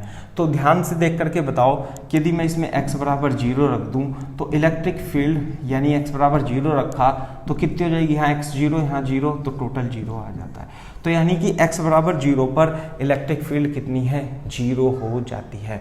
दूसरी बात, यदि मैं इसमें x इक्वल टू, कैलकुलेशन तो अपने को करनी पड़ेगी, कैसे, यदि अपन इसमें x इक्वल टू इन्फिनिटी रख देते हैं, x इक्वल टू इनफाइनाइट रख दें, तो देखो इलेक्ट्रिक फील्ड कितनी आएगी, फिर से इलेक्ट्रिक फील्ड इनफाइनाइट पे 0 आ जाती है। कैसे आ जाती है, बच्चों को बड़ा कन्फ्यूजन होता है। देखो कैसे आएगी कि जो EX है इसमें से KQ अपॉन एक्स और नीचे से एक्स स्क्वायर यदि आप कॉमन लोगे तो r square upon x square plus 1 की पावर 3/2 और x की पावर 3 यहाँ पर आ जाएगा। थोड़ा सा बेटा कैलकुलेशन करके देखना, आपको समझ में आएगा निश्चित रूप से मेहनत करोगे तो। ठीक है, तो यदि x से x कट जाएगा तो electric field as a function of x k Q upon x square plus r square upon x square plus 1 की पावर 3/2 इस तरीके से बन जाएगी। यदि आप अब x इक्वल टू इन्फिनिटी रखोगे तो इन्फिनिटी पर कितना होगा, के क्यू अपॉन ये कितना हो जाएगा इन्फिनिटी और 1 अपॉन इन्फिनिटी प्लस कितना जाएगा, ये तो 0 बन जाएगा और 1 अपॉन इन्फिनिटी जो होता है वो ध्यान रखना वो 0 के इक्वल होता है। तो इसकी जो वैल्यू आती है बेटा वो इन्फिनिटी पे इलेक्ट्रिक फील्ड की वैल्यू भी 0 के इक्वल आ जाती है। इस तरीके से आपको ध्यान में रखना है। ठीक है, तो ये हो जाता है। अब देखो x इज इक्वल टू 0 पर इलेक्ट्रिक फील्ड 0 है और x is equal to infinity पर भी इलेक्ट्रिक फील्ड क्या है, 0 है। तो इसका मतलब इसका ग्राफ जो जाएगा वो पहले, अब इलेक्ट्रिक फील्ड यहाँ से जा रहे हैं तो थोड़ा बढ़ रहा है, यानी पहले बढ़ेगा और फिर थोड़ा सा घट जाएगा। इसका ग्राफ इस तरीके से आता है। तो यहाँ पर एक ना पॉइंट एक होगा, एक पॉइंट ऐसा होगा, एक ना एक पॉइंट ऐसा होगा जहाँ पर इलेक्ट्रिक फील्ड मैक्सिमम हो रही होगी। तो वो मैक्सिमम किस पॉइंट पर होगी वो आपको बताना है। तो मैक्सिमम कैसे निकालते हैं, यदि आपको फंक्शन x दिया हो, है ना, यदि आपको fx फंक्शन दिया हो और उसकी मैक्सिमम या मिनिमम वैल्यू निकालनी होती है तो आप क्या करते हैं बच्चों, आप उस फंक्शन को डिफरेंशिएट करके 0 के इक्वल रख के x की वैल्यू निकाल लेते हैं। तो वही हम यहाँ करने जा रहे हैं, है ना, for maximum value of electric field maximum value निकालनी है अपने को। तो क्या करेंगे, हम डिफरेंशिएशन करेंगे, ई डैश एक्स निकालेंगे और उसे 0 के इक्वल रख देंगे। तो देखो इसका डिफरेंशिएशन कैसे करेंगे, के क्यू तो एक साइड में रख देंगे। देखो थोड़ा सा इसे ई एक्स को मैं थोड़ा इस तरीके से लिख लेता हूँ, के क्यू, और ये आ गया x और ऊपर जा करके ये r square plus x square की पावर -3/2 के इक्वल हो जाता है। तो यदि मैं इसका डिफरेंशिएशन करूंगा ई डैश एक्स, तो देखो के क्यू तो कांस्टेंट है बेटा, तो पहले तो x इसे फर्स्ट फंक्शन और इसे सेकंड फंक्शन मान लेंगे। तो फर्स्ट फंक्शन तो as it is, second function का डिफरेंशिएशन चेन रूल से होगा। कैसे, -3/2 r square plus x square की पावर -5/2 आएगा और इसका फिर से डिफरेंशिएशन होगा जो कि 2x के इक्वल आता है। यदि आपको डिफरेंशिएशन नहीं आता है तो थोड़ी सी प्रॉब्लम हो सकती है, आप किसी की हेल्प भी ले सकते हैं। ठीक है, फिर हम डिफरेंशिएशन कैसे करेंगे, second function as it is r square plus x square की पावर -3/2 और फर्स्ट फंक्शन यानी x का डिफरेंशिएशन जो होता है वो 1 के इक्वल हो जाएगा। तो ध्यान से देखो ये कितना आ जाता है, के क्यू नीचे आ जाएगा -3/2x और ये नीचे जा करके माइनस में पावर है और ये r square plus x square की पावर 5/2 बन जाएगा, है ना। और ध्यान से देखो ये 2x था तो 2 से 2 काट देता हूं मैं तो कहानी ही इसकी खत्म हो जाएगी और ये x और x की मल्टीप्लाई एक्स स्क्वायर बन जाएगा। तो ये जो नीचे आकर के बनेगा ये r square plus x square की पावर 5/2 बनेगा, प्लस ये वाला प्लस यहाँ आ गया है और ये कितना जाएगा बेटा, are square plus x square की पावर 3/2 बन जाएगा। क्लियर है क्या बात, ये हो गया ई डैश एक्स, है ना। और इसे हम किसके इक्वल रख देंगे, 0 के इक्वल रख देंगे। तो ध्यान से देखो नीचे जो कॉमन है वो कट जाएगा, चला जाएगा, -x स्क्वायर और r square plus x square plus 1 is equal to 0। हमने क्या कॉमन ले लिया बेटा, 1 upon are square plus x square की पावर 1/2 हमने कॉमन ले लिया। अब ये इधर जाएगा तो 0 बच जाएगा, बचेगा क्या, -3x square upon are square plus x square plus 1 is equal to 0 और ये हो जाएगा -3x square is equal to minus r square plus x square, इस तरीके से ये कट जाएगा। तो 2x square is equal to r square और x की value plus minus r upon √2 आ जाती है। तो ये आपको ध्यान रखना है। तो x की value plus minus r by √2 के इक्वल आती है, तो इसका मतलब x is equal to plus r by √2 और माइनस आर बाई √2 पर इसकी वैल्यू मिनिमम आती है, मैक्सिमम आती है और मैक्सिमम वैल्यू ये होगी। इसी तरीके से यदि इलेक्ट्रिक फील्ड इस पॉइंट पर इधर की ओर है ना, तो यहाँ पर जो इलेक्ट्रिक फील्ड होगा वो इधर की ओर होता है, क्योंकि ये पॉजिटिव एक्सेस मान लिया आपने, ये हो गया नेगेटिव एक्सेस, नेगेटिव डायरेक्शन में इलेक्ट्रिक फील्ड है। तो electric field versus x graph हम बना रहे हैं, तो इलेक्ट्रिक फील्ड इधर की ओर है तो नेगेटिव हो जाती है और वो किस तरीके से आता है, वो इस तरीके से आएगा। क्लियर है के बाद इसका मतलब x is equal to plus minus r/2 पर मैक्सिमम इलेक्ट्रिक फील्ड होगी। ये हमने कैसे निकाला, Ex का डिफरेंशिएशन करके 0 पुट कर दिया, x is equal to plus minus r/√2 आता है। ये आपको याद रखना है, बार बार इसे नहीं करना है, एक बार तो आप ट्राई करके देख सकते हो। दूसरी बात, जो इसकी E मैक्सिमम आती है ना, मैक्सिमम मैग्नीट्यूड, यानी आप इसमें x बराबर क्या रख दो, r/√2 रख दोगे तो मैक्सिमम वैल्यू आ जाएगी, कितनी आ जाएगी, r/√2 पर इसकी जो वैल्यू आएगी कितनी आएगी, KQ, और x की जगह क्या रख दूं, r/√2 प्लस r² की पावर 3/2, तो KQR है ना, KQX अपॉन ये कितना हो जाता है, हाँ, और नीचे कितना आएगा बेटा 3/2 और r² की पावर 3/2, और जो सॉल्व करके आता है मैं उसे डायरेक्ट लिखने वाला हूँ, थोड़ा सा आप सिंप्लीफाई कर लेना। ये आएगा आपका कितना आएगा बेटा, ये आएगा 2/3 और KQ अपॉन r² आ जाएगा, है ना, हाँ ठीक तो है, 2/3 और √3। तो जो मैक्सिमम वैल्यू आती है वो यहाँ पर आएगी और इधर की ओर माइनस में आ जाएगा ये, और इसकी वैल्यू जो होगी 2/3 √2/3 KQ अपॉन r²। इस पॉइंट पर मैक्सिमम वैल्यू कहीं ना कहीं पर होगी, और वो कितनी है बेटा, प्लस माइनस r/√2 पर। तो बेटा ये डेरिवेशन काफ़ी लंबा चौड़ा है, काफ़ी बड़ा डेरिवेशन है।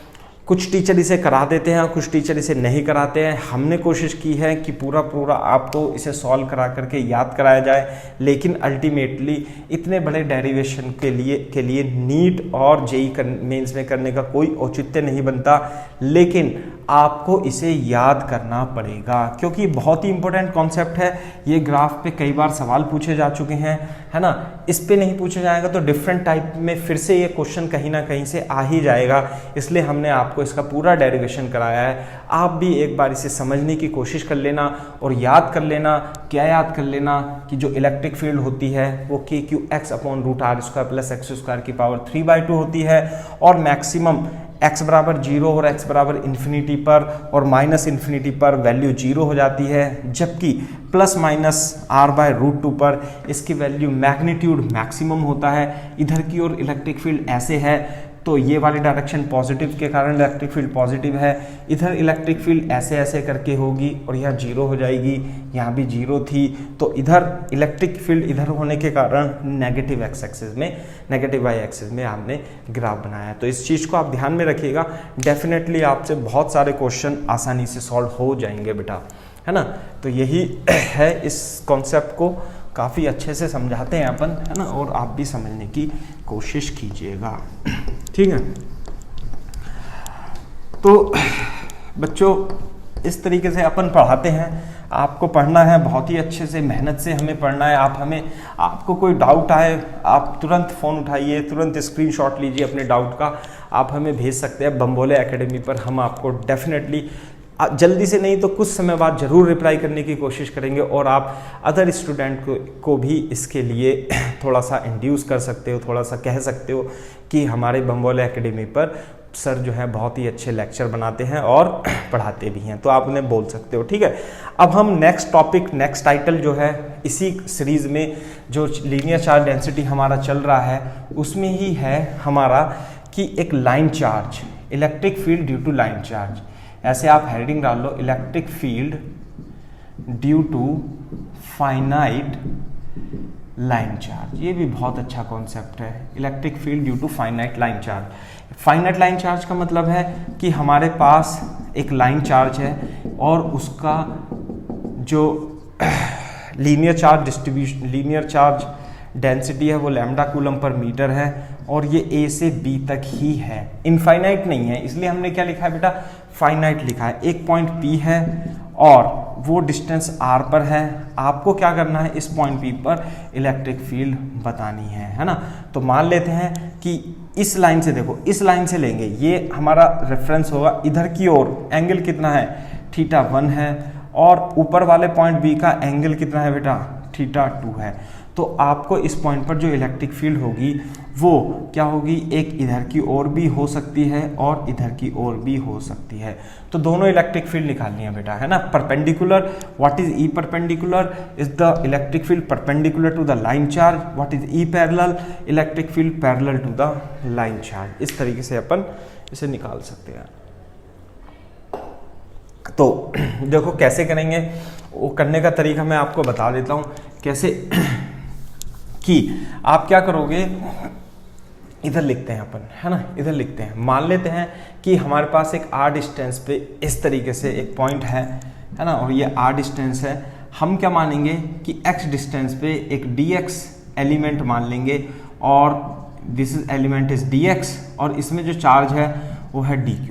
ठीक है, तो इस dq चार्ज की वजह से हमें, इस पूरे वजह से तो इलेक्ट्रिक फील्ड नहीं पता, लेकिन पॉइंट चार्ज की वजह से हमें इलेक्ट्रिक फील्ड तो पता होता है। इस dq की वजह से, है ना, फिर dx विथ है और ये dq है, और dq की वजह से, dq क्या एलिमेंटल चार्ज है, तो एलिमेंटल इलेक्ट्रिक फील्ड होगी। मान लेते हैं एंगल थीटा है, तो यहाँ पर भी थीटा होगा, तो ये कितनी होगी, dE cos थीटा होगी। ये कितनी होगी, dE sin थीटा होगी। क्लियर है क्या बात। तो ध्यान से देखो बेटा, इसे थोड़ा ऊपर लिख लेते हैं एको हम, कि जो हमारा परपेंडिकुलर वाला इलेक्ट्रिक फील्ड है वो ये इलेक्ट्रिक फील्ड है। हमारा चार्ज जो है वो A से और कहाँ तक है बेटा, वो B तक डिस्ट्रीब्यूटेड है। हमने तो केवल और केवल इस dq के कारण इलेक्ट्रिक फील्ड लिखी है, लेकिन हमें तो टोटल इलेक्ट्रिक फील्ड निकालनी है A से B तक। तो कैसे निकालेंगे, इस परपेंडिकुलर जो डायरेक्शन में इलेक्ट्रिक फील्ड होगी, it would be the integration of dE cos theta. Clear है क्या बात। इसी तरीके से इस डायरेक्शन में जो इलेक्ट्रिक फील्ड होगी, यानी कि E पैरेलल, वो होगी integration of dE sin theta के इक्वल हो जाएगी। आ गई बात समझ में। अब थोड़ा सा हमें दिमाग लगाना है, थोड़ी सी हमें कैलकुलेशन करनी है। अगर जो आप नए बच्चे हो तो आपको बिल्कुल भी आइडिया नहीं होगा, हो सकता है किसी को हो, है ना, किसी को नहीं हो, लेकिन हमारे बताने के बाद ही आपको आइडिया आ पाएगा। कैसे, ध्यान से देखो कि यदि r है ना, तो 2k लैम्डा अपॉन r, चलो इसे r ही मान लिया। तो यहाँ देखो ये जो डिस्टेंस है ये x square plus r square हो जाती है, पहली बात। दूसरा बात यहाँ पे देखो, ध्यान से सुनना बेटा, टेन थीटा देखो इसमें, टेन थीटा जो है वो परपेंडिकुलर अपॉन बेस होता है, यानी x अपॉन r होता है। तो मैं इसे x equal to r tan theta लिख सकता हूँ। r की मैंने इधर मल्टीप्लाई कर ली।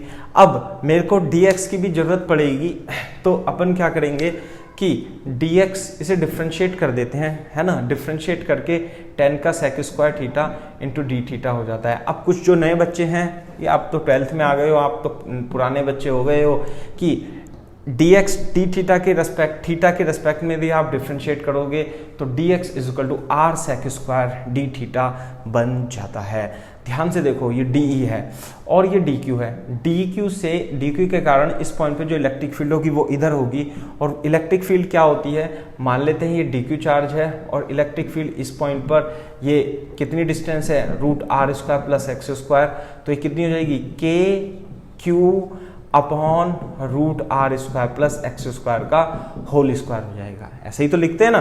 तो ये जो इलेक्ट्रिक फील्ड होगी बेटा कितनी हो जाएगी, k dq upon r square plus x square बन जाएगा, है ना। रूट है ना, रूट r कहाँ से आ गया, r नहीं है ये कितना है, x square plus r square, है ना। तो इस तरीके से लिख लेना, r लिख लेना बेटा, स्मॉल r है। तो बेटा इलेक्ट्रिक फील्ड की वैल्यू भी हमें पता लग गई कितनी, k dq upon x square plus r square. दूसरी बात ध्यान दो कि dq, अच्छा चलो यहाँ रख देते हैं। तो इलेक्ट्रिक फील्ड कितनी हो जाएगी, पहले मैं E परपेंडिकुलर निकाल लेता हूँ, E पैरेलल बाद में निकाल लेंगे, सेम तरीका अपनाएंगे। तो dE की जगह क्या लिखूँ, k dq upon x square plus r square cos theta कितना आएगा, बेस अपॉन हाइपोटेनियस, है ना, बेस अपॉन हाइपोटेनियस। बेस कितना है, चलो कॉस थीटा तो एज इट इज लिखा रहने देते हैं हम, और dq, है ना, बाद में देख लेंगे इसे। तो ये हो जाता है कॉस थीटा, ठीक है। अब ध्यान से देखो dq कितना होगा बेटा, यदि ये लीनियर चार्ज डेंसिटी की लैम्डा कूलम पर मीटर है, तो dx लेंथ में जो dq लिखेंगे हम वो लैम्डा इंटू dx लिखेंगे, ठीक है। और dx कितना होता है बेटा, dx होगा, dx की वैल्यू यहाँ पे रख देते हैं। तो दिस इज k, और डी क्यू की जगह क्या लिखेंगे, lambda into d x upon x square plus r square into cos theta. Clear है क्या बात? अब ध्यान से देखो, लंबा होता चला जाएगा थोड़ा सा। कैसे? के लैम्डा डी एक्स की जगह आर सेक स्क्वायर थीटा है ना, into cos theta into D theta. यहाँ पे लिख लेता हूँ यार, आप कभी कंफ्यूज हो जाओ।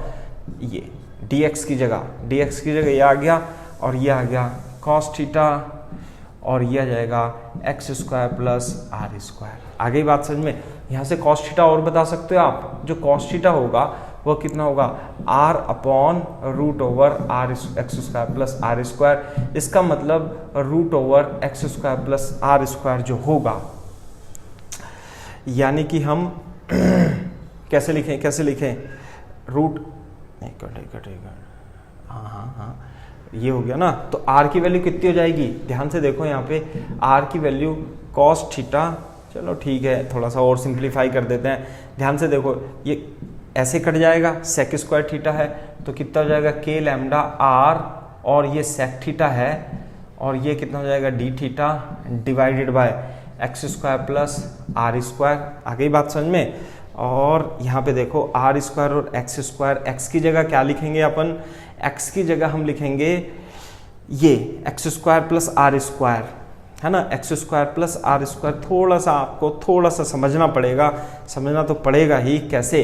कि जो x square plus r square है ना, यहाँ पे x square plus r square को आप क्या लिख सकते हो, एक्स की वैल्यू कितनी रख दूं, r square tan square theta plus r square तो ये था, तो आर स्क्वायर कॉमन लेके 1 प्लस टेन स्क्वायर थीटा, और ये बन जाता है r square sec square theta.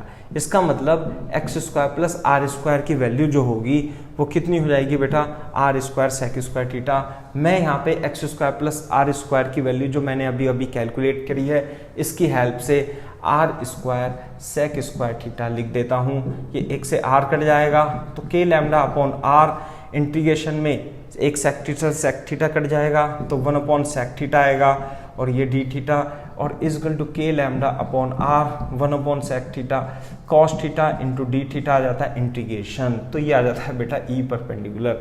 थोड़ा सा लेंदी तो है ही, थोड़ा सा लेंदी प्रश्न तो है ही। अब हम इसे इंटीग्रेट कर देंगे, इंटीग्रेट करेंगे। देखो अब मैं थोड़ा सा साफ कर देता हूँ, तभी आप लोग इसे समझ पाओगे। ठीक है? कैसे? कि जो ई परपेंडिकुलर है वो ई परपेंडिकुलर आया आपका के लैम्डा अपॉन आर, के lambda upon r integration of cos theta into D theta आ जाता है। आगे बात समझ में? अब देखो कैसे कि जो थीटा है वो कहाँ से कहाँ तक वेरी करेगा। थीटा जो है वो इस पॉइंट से ये एंगल है डी क्यू का, कहाँ से, यहाँ से डी क्यू, यानी ये यहाँ से लेके जो चार्ज है वो कहाँ है, यहाँ से है ना, ये चार्ज है, ये चार्ज है, ये चार्ज है, ये चार्ज है, ये चार्ज है। यानी कि ये वाली लाइन कहाँ से स्टार्ट होती है, वैसे तो इधर भी है ना, ऐसे करके ये D Q charge, D Q charge, D Q charge, D Q charge, D Q charge, D Q, D Q, D Q, D Q, D Q, कहाँ तक जा रहा है, ए से स्टार्ट होकर के बी तक जा रहा है। यानी कि जो लाइन है ये कहाँ से स्टार्ट होगी, ये यहाँ से स्टार्ट होगी। किस पॉइंट से स्टार्ट होगी बेटा, ये लाइन यहाँ से स्टार्ट होगी और ऐसे जा करके कहाँ तक चली जाएगी, बी तक चली जाएगी। ये लाइन कहाँ से स्टार्ट होगी, ये इधर से स्टार्ट होगी, इधर से स्टार्ट होगी, फिर ये है यहाँ पे। यदि ये लाइन इधर से स्टार्ट होती तो बेटा थीटा की वैल्यू कितनी होती, बता सकते हो, 0। कहाँ से? यदि ये पॉइंट यहाँ और यहाँ के बीच में ही, डी क्यू केवल इस पॉइंट और इस पॉइंट के बीच में होता तो हमारी जो डी थीटा की वैल्यू है वो 0 से लेकर के थीटा 2 तक हो। कहाँ तक होता है, 0 से लेके थीटा 2 तक हो जाती। लेकिन डी क्यू तो आपकी अब इधर भी है और ये कितना है, थीटा 1, तो ये किधर है, 0 से इधर की ओर एंटी क्लॉकवाइज में। ये थीटा 2 किधर है, 0 से क्लॉकवाइज में। तो ये वाला जो एंगल होएगा, जो थीटा की वैल्यू है वो माइनस थीटा 1 से थीटा 2 तक जाएगी। कहाँ से कहाँ तक, माइनस थीटा 1 से थीटा 2 तक। ये थोड़ी सी समझने वाली बात थी, है ना। तो थोड़ा सा एक बार फिर से सुन लेना जो हमने एक्सप्लेन किया हुआ कि कॉस थीटा का integration sine theta minus theta 1 theta 2, तो कितना जाता है बेटा, 2 k lambda, this is equal to sine theta 2। पहले अपर लिमिट रखेंगे, फिर माइनस चिन्ह लगा करके लोअर लिमिट रखेंगे, है ना। फिर से एक केस आ जाता है कि आपको याद रखना है कि sine minus theta is equal to minus sine theta होता है बच्चों, और कॉस माइनस थीटा की वैल्यू कॉस थीटा के इक्वल ही होगी। आगे बात समझ में, तो ध्यान से देखो, this is k lambda upon are sine theta 2 plus sine theta 1, ये आंसर आ जाता है। तो ई परपेंडिकुलर काफ़ी मेहनत करने के बाद हमने निकाल ही लिए आखिरकार, और उसकी value k lambda upon are sine theta 1 plus sine theta 2 आ जाती है। ठीक है, अभी तो हमारी बाकी भी चीज़ें रह गई हैं, और बाकी चीज़ कौन सी है, डी ई साइन थीटा को इंटीग्रेशन करना है। मैं बता देता हूँ, थोड़ा सा मैं चेंज करता जाऊँगा, आंसर आता चला जाएगा। ये परपेंडिकुलर वाला कंपोनेंट तो हमारा आ गया बेटा, है ना। कौन सा कंपोनेंट आ गया, ये परपेंडिकुलर। ये ई पैरेलल वाला जो कंपोनेंट होगा, आप इसे पहले कॉपी कर लो, फिर इसे चेंज कर लेना। ई पैरेलल वाला जो होगा, डी ई साइन थीटा का इंटीग्रेशन होगा। क्लियर है, d E as it is लिखेंगे, यहाँ साइन थीटा आएगा, यहाँ साइन थीटा आएगा, आप वेरी करते जाना। ठीक है, यहाँ पर साइन थीटा ही आएगा। क्लियर है के बाद यहाँ पर, अब देखो, अब मैं थोड़ा सा कैलकुलेट कर देता हूँ आपके लिए। कैसे आ जाता है कि यहाँ पर कितना आएगा बेटा, ये तो साइन थीटा है, ऐसे करके, तो यहाँ पर sec square theta into sine theta आ जाएगा, ऐसे करके आ जाएगा। ये एज इट इज है, ये कटेगा नहीं फिर, है ना। इससे ये आया, dx की जगह ले r sec square theta d theta रख दिया। अब देखो, x square plus r square की जगह अभी हमने निकाला था कि x square plus r square जो होगा वो r square tan square theta के इक्वल होगा। तो इससे r square sec square theta के इक्वल होगा। इससे कट जाता है और आर से आर कट जाता है, तो ये बचेगा k lambda upon r integration of sine theta d theta बन जाएगा। ठीक है, अब देखो मैं इसे फिर से कैलकुलेट करता हूँ थोड़ा सा, या ऐसे कर लेते हैं, थोड़ा इधर ही कैलकुलेट कर लेते हैं। थोड़ा सा कैलकुलेशन तो लंबी है। E parallel k lambda upon are sine theta का इंटीग्रेशन माइनस कॉस थीटा। दूसरा, लिमिट कहाँ से कहाँ तक, फिर से लिमिट जो होगी वो माइनस थीटा 1 से थीटा 2 तक होगी। दूसरा, के लैम्डा अपॉन आर रखेंगे, पहले अपर लिमिट रखेंगे, माइनस कॉस थीटा 2 हो जाएगा, फिर माइनस चिन्ह लगा करके लोअर लिमिट रखेंगे, कॉस माइनस थीटा 1 हो जाएगा। कितना, माइनस थीटा 1। तो कॉस माइनस थीटा कितना होता है, कॉस माइनस थीटा तो कॉस थीटा हो जाता है। तो E parallel is equal to के लैम्डा अपॉन आर और माइनस कॉस थीटा 2, और ये क्या आएगा, cos minus theta cos theta, और ये कितना आ जाता है, एक मिनट, ये माइनस कॉस थीटा आ जाता है, और ये कितना जाएगा, ई पैरेलल कॉस थीटा 2, है ना, माइनस में आ गया ना कॉस थीटा 2 आ गया यहाँ पर, और फिर माइनस माइनस प्लस हो जाएगा बेटा। यहाँ पे क्या हो जाएगा, माइनस तो पहले से था और एक बीच में माइनस और आएगा, और यहाँ पे कॉस माइनस थीटा और ये कॉस थीटा 1 हो जाएगा। तो आ जाती है k lambda upon r cos theta 1 minus cos theta 2, E parallel भी आ जाती है। तो बहुत ही बड़ा सा, बहुत ही गंदा सा डेरिवेशन है, करना तो पड़ेगा, है ना। डेरिवेशन एक बार कर लेंगे तो इसका रिजल्ट आपको याद रखना है, वो मैं आपको बता देता हूँ रिजल्ट कैसे याद रखोगे, है ना। आप इसे कॉपी कर लो जितना भी आप कर सकते हो। बहुत ही बड़ा डेरिवेशन होता है, थोड़ा सा कैलकुलेशन किताब में तो शॉर्ट में लिख देते हैं बेटा, आधे स्टेप खा जाते हैं, तो इसलिए किताब में 2 पन्ने में आ जाता है, अपनी शीट में काफ़ी बड़ा डेरिवेशन आएगा।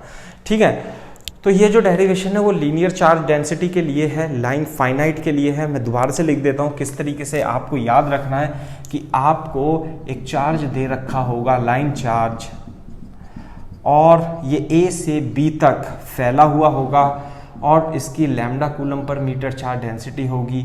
यहाँ पर यदि ए को जोड़ें तो ये एंगल थीटा 1 होगा, यदि बी को जोड़ें तो ये वाला एंगल थीटा 2 होगा।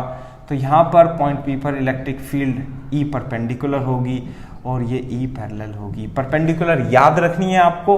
ये डिस्टेंस कितनी है, परपेंडिकुलर डिस्टेंस पॉइंट पी की आर, के lambda upon are sine theta 1 plus sine theta 2 हो जाती है।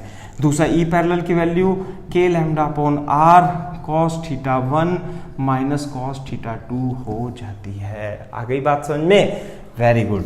तो अब देखो मैं एक क्वेश्चन कर देता हूँ। क्वेश्चन कैसे कर देता हूँ, for example find E parallel and E perpendicular at P as shown in figure, है ना, बढ़िया से इन फिगर। अपन ने बहुत तेजी से क्वेश्चन भी लिख दिया, कैसे कि यहाँ पर आपको ये फाइनाइट लाइन चार्ज दे रखी है और एक पॉइंट P है, r=1 मीटर पर है और ये एंगल 60 डिग्री है, ये एंगल 30 डिग्री है। आगे बात समझ में। और इसकी लीनियर चार्ज डेंसिटी लैम्डा दे रखी है और लैम्डा की वैल्यू, चलो छोड़ो, लैम्डा की वैल्यू आप रख लेना। तो यहाँ पर जो होगा वो E परपेंडिकुलर होगा। बेटा परपेंडिकुलर कितना होता है?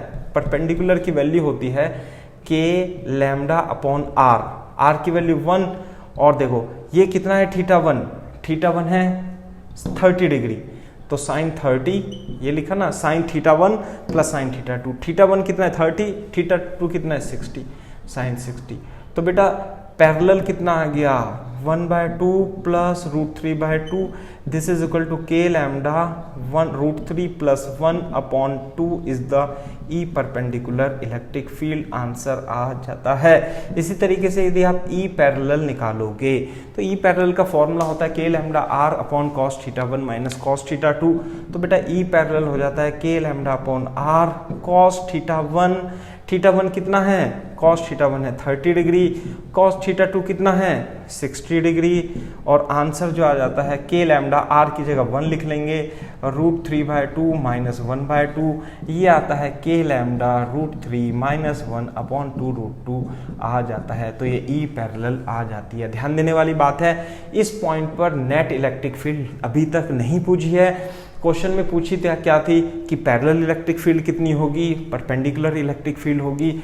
यदि ये पूछ ले also find net electric field, है ना, नेट इलेक्ट्रिक फील्ड, तो क्या करोगे, नेट इलेक्ट्रिक फील्ड यहाँ पे कहीं पे आएगा, है ना। कैसे, मैं बता देता हूँ।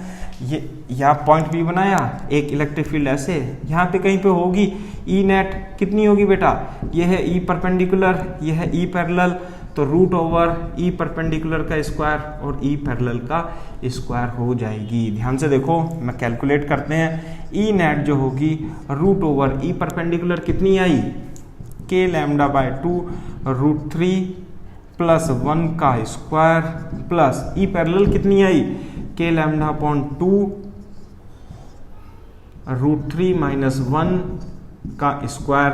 थोड़ा सा सॉल्व करेंगे, K लैम्डा अपॉन 2 तो कॉमन आ जाता है, अंदर बचेगा √3 प्लस 1 का होल स्क्वायर। जब आप इसे खोलोगे तो 4 प्लस 2 √3 बचेगा और यहाँ पर 4 प्लस 4 माइनस 2 √3 बचेगा, कट जाएगा, 4 दूनी 8, तो कितना जाएगा 2 √2, 2 से 2 कट गया, K लैम्डा √2 आंसर आ जाता है। This is the net electric field due to this finite line charge. Lambda की वैल्यू यदि आपने दे दी, कुछ भी वैल्यू दे दी, तो आप इसे कर सकते हैं। तो इस तरीके से आप इन क्वेश्चंस को कर सकते हैं। लेकिन इसमें और भी क्वेश्चन बनेगा। क्वेश्चन कैसा बनेगा वो मैं आपको बता देता हूं कि इसमें स्पेशल केस बनते हैं। बेटा स्पेशल केस कैसे बनते हैं कि स्पेशल केस ऐसे बनते हैं कि यदि फाइनाइट हो, है ना, infinite line charge, infinite line charge कैसे होगा कि इधर भी इनफाइनाइट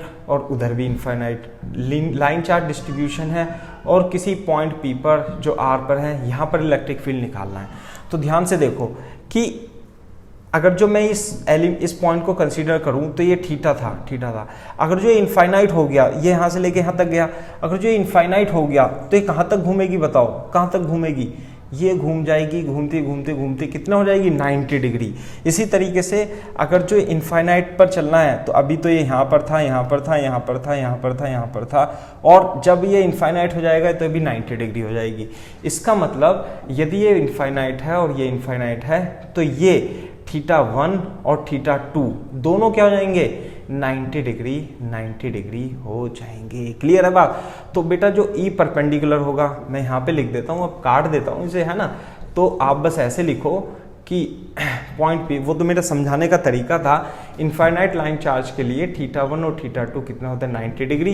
तो ध्यान दो E परपेंडिकुलर कितना था, K lambda upon R sine θ1 plus sine θ2, इसलिए मैंने इसे साफ भी नहीं किया था।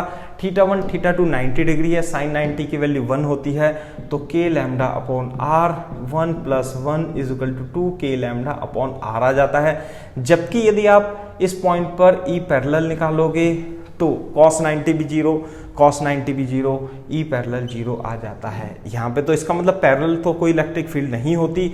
यदि क्या कंक्लूजन निकाल सकते हो कि यदि एक इनफाइनाइट लाइन चार्ज है ऐसे करके r डिस्टेंस पर किसी पॉइंट पर जो इलेक्ट्रिक फील्ड होती है वो 2k लैम्डा अपॉन r के इक्वल होगी। तो बड़ी मेहनत से अपन ने निकाल ही दिया आखिरकार इसे, ठीक है। तो एक तो इनफाइनाइट लाइन चार्ज डिस्ट्रीब्यूशन होता है, इसे आपको याद रखना है बेटा बच्चों, 2k लैम्डा अपॉन r, इसे याद रखना है अपने को, है ना।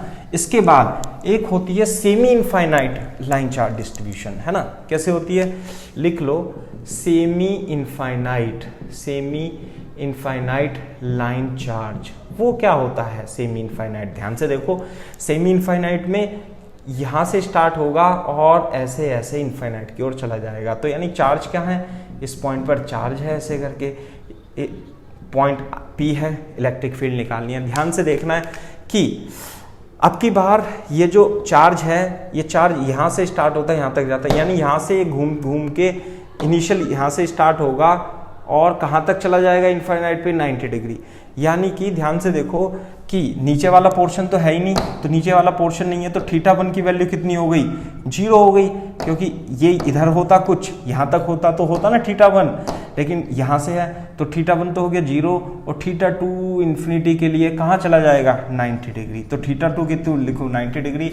आप यहाँ लिख सकते हैं कि सेमी इनफाइनाइट के लिए θ1 एंगल 0 होता है और θ2 90 डिग्री होता है। अब ध्यान से देखना, E परपेंडिकुलर मैंने इसे साफ नहीं किया है, k लैम्डा अपॉन r, ध्यान से देखो बेटा, sin θ1 0 प्लस sin θ2 sin 90 1, तो कितना हो गया ये, this is equal to k lambda upon r। कितना हो गया बेटा, this is equal to k lambda upon r। अब हम बात करते हैं E पैरेलल की।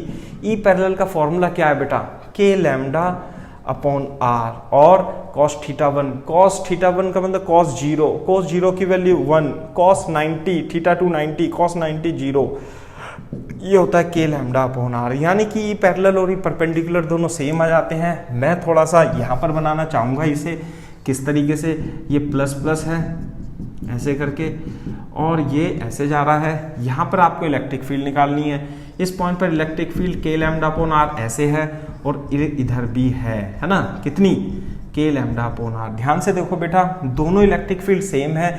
आपको तो E पैरेलल और E परपेंडिकुलर निकली है, अभी तो नेट इलेक्ट्रिक फील्ड निकालनी है। तो यदि नेट इलेक्ट्रिक फील्ड निकालनी है तो नेट इलेक्ट्रिक फील्ड क्या आएगी, नेट इलेक्ट्रिक फील्ड ये 45 डिग्री पर होती है और k लैम्डा अपॉन r √2 के इक्वल होगी। तो इस तरीके से आपको ये क्वेश्चन करना है ना। नेट इलेक्ट्रिक फील्ड कितनी हो जाएगी, k लैम्डा अपॉन r √2 होती है सेमी इनफाइनाइट पर, इधर की ओर होगी, कहाँ, 45 डिग्री पर इधर की ओर नेट इलेक्ट्रिक फील्ड आपकी हो जाएगी। आगे बात समझ में, ऐसे करके ये भी कितना होगा, 45 डिग्री। तो फाइनाइट की हमने इलेक्ट्रिक फील्ड का फॉर्मूला निकाला सबसे पहले और उसके बाद उस फिर फाइनाइट की निकाल दी, इनफाइनाइट की निकाल दी, ठीक है। लेकिन सबसे इंपॉर्टेंट क्वेश्चन मैं आपको बताने जा रहा हूँ, एंड तक इंपॉर्टेंट पॉइंट इसमें चलते रहेंगे। लेक्चर खत्म होने वाला है, इसके बाद हम खत्म करते हैं, है ना, विराम देंगे, बाकी हम पढ़ लेंगे बाद में।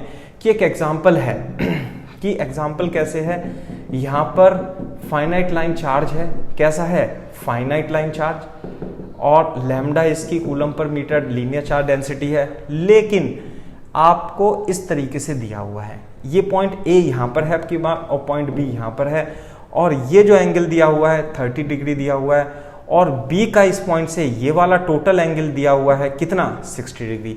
तो आपको पॉइंट P पर इलेक्ट्रिक फील्ड निकालनी है। तो मैं फिर से बता देता हूँ, जो परपेंडिकुलर इलेक्ट्रिक फील्ड मैं यहाँ पे लिख देता हूँ E परपेंडिकुलर। तो जो E परपेंडिकुलर यहाँ लिखते हैं अपन, कितनी होती है बेटा, k लैम्डा अपॉन r। अब ध्यान दो बेटा, थीटा देखो, यहाँ से स्टार्ट होती है लाइन, लेकिन यहाँ पे तो चार्ज ही नहीं है, तो स्टार्ट कहाँ से हो रही है, स्टार्ट यहाँ से हो रही है। यानी A पॉइंट जो पहले कभी इधर हुआ करता था, कैसे, जो पहले यहाँ पे देखो A पॉइंट जो पहले इधर हुआ करता था वो किधर पहुंच गया, इस θ = 0 रेफरेंस से इधर पहुंच गया। यानी यदि ये 30 होता और उधर लिखेंगे तो -30 हो जाएगा। तो यहाँ पर θ1 की वैल्यू -30 हो जाएगी। दूसरी बात, ये बी पॉइंट है, बी पॉइंट θ बराबर 0 ये रेफरेंस है हमारा, और बी पॉइंट जब तक घुमाते रहेंगे जब तक बी ना आ जाए तो कितना आ गया 60 डिग्री।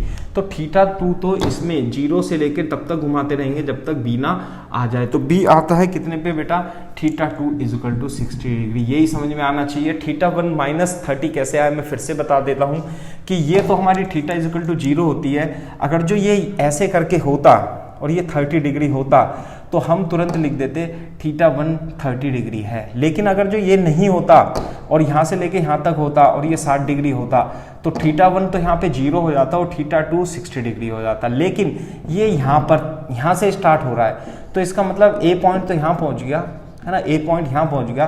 तो जो θ1 θ 0 से इधर होता है θ1 वो किधर हो गया, ए पॉइंट दूसरी तरफ हो गया। तो इसलिए इसे क्या लेंगे हम, -30 डिग्री ले लेंगे, है ना। तो अब हमारा ई परपेंडिकुलर क्या होता है, k λ/r।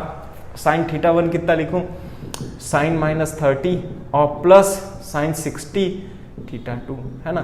लेकिन साइन माइनस साइन थीटा होता है, k λ/r -1/2 साइन 30 प्लस √3/2। तो कितना आ गया, k λ √3 - 1/2r आ जाता है। So this is the perpendicular electric field हो जाती है।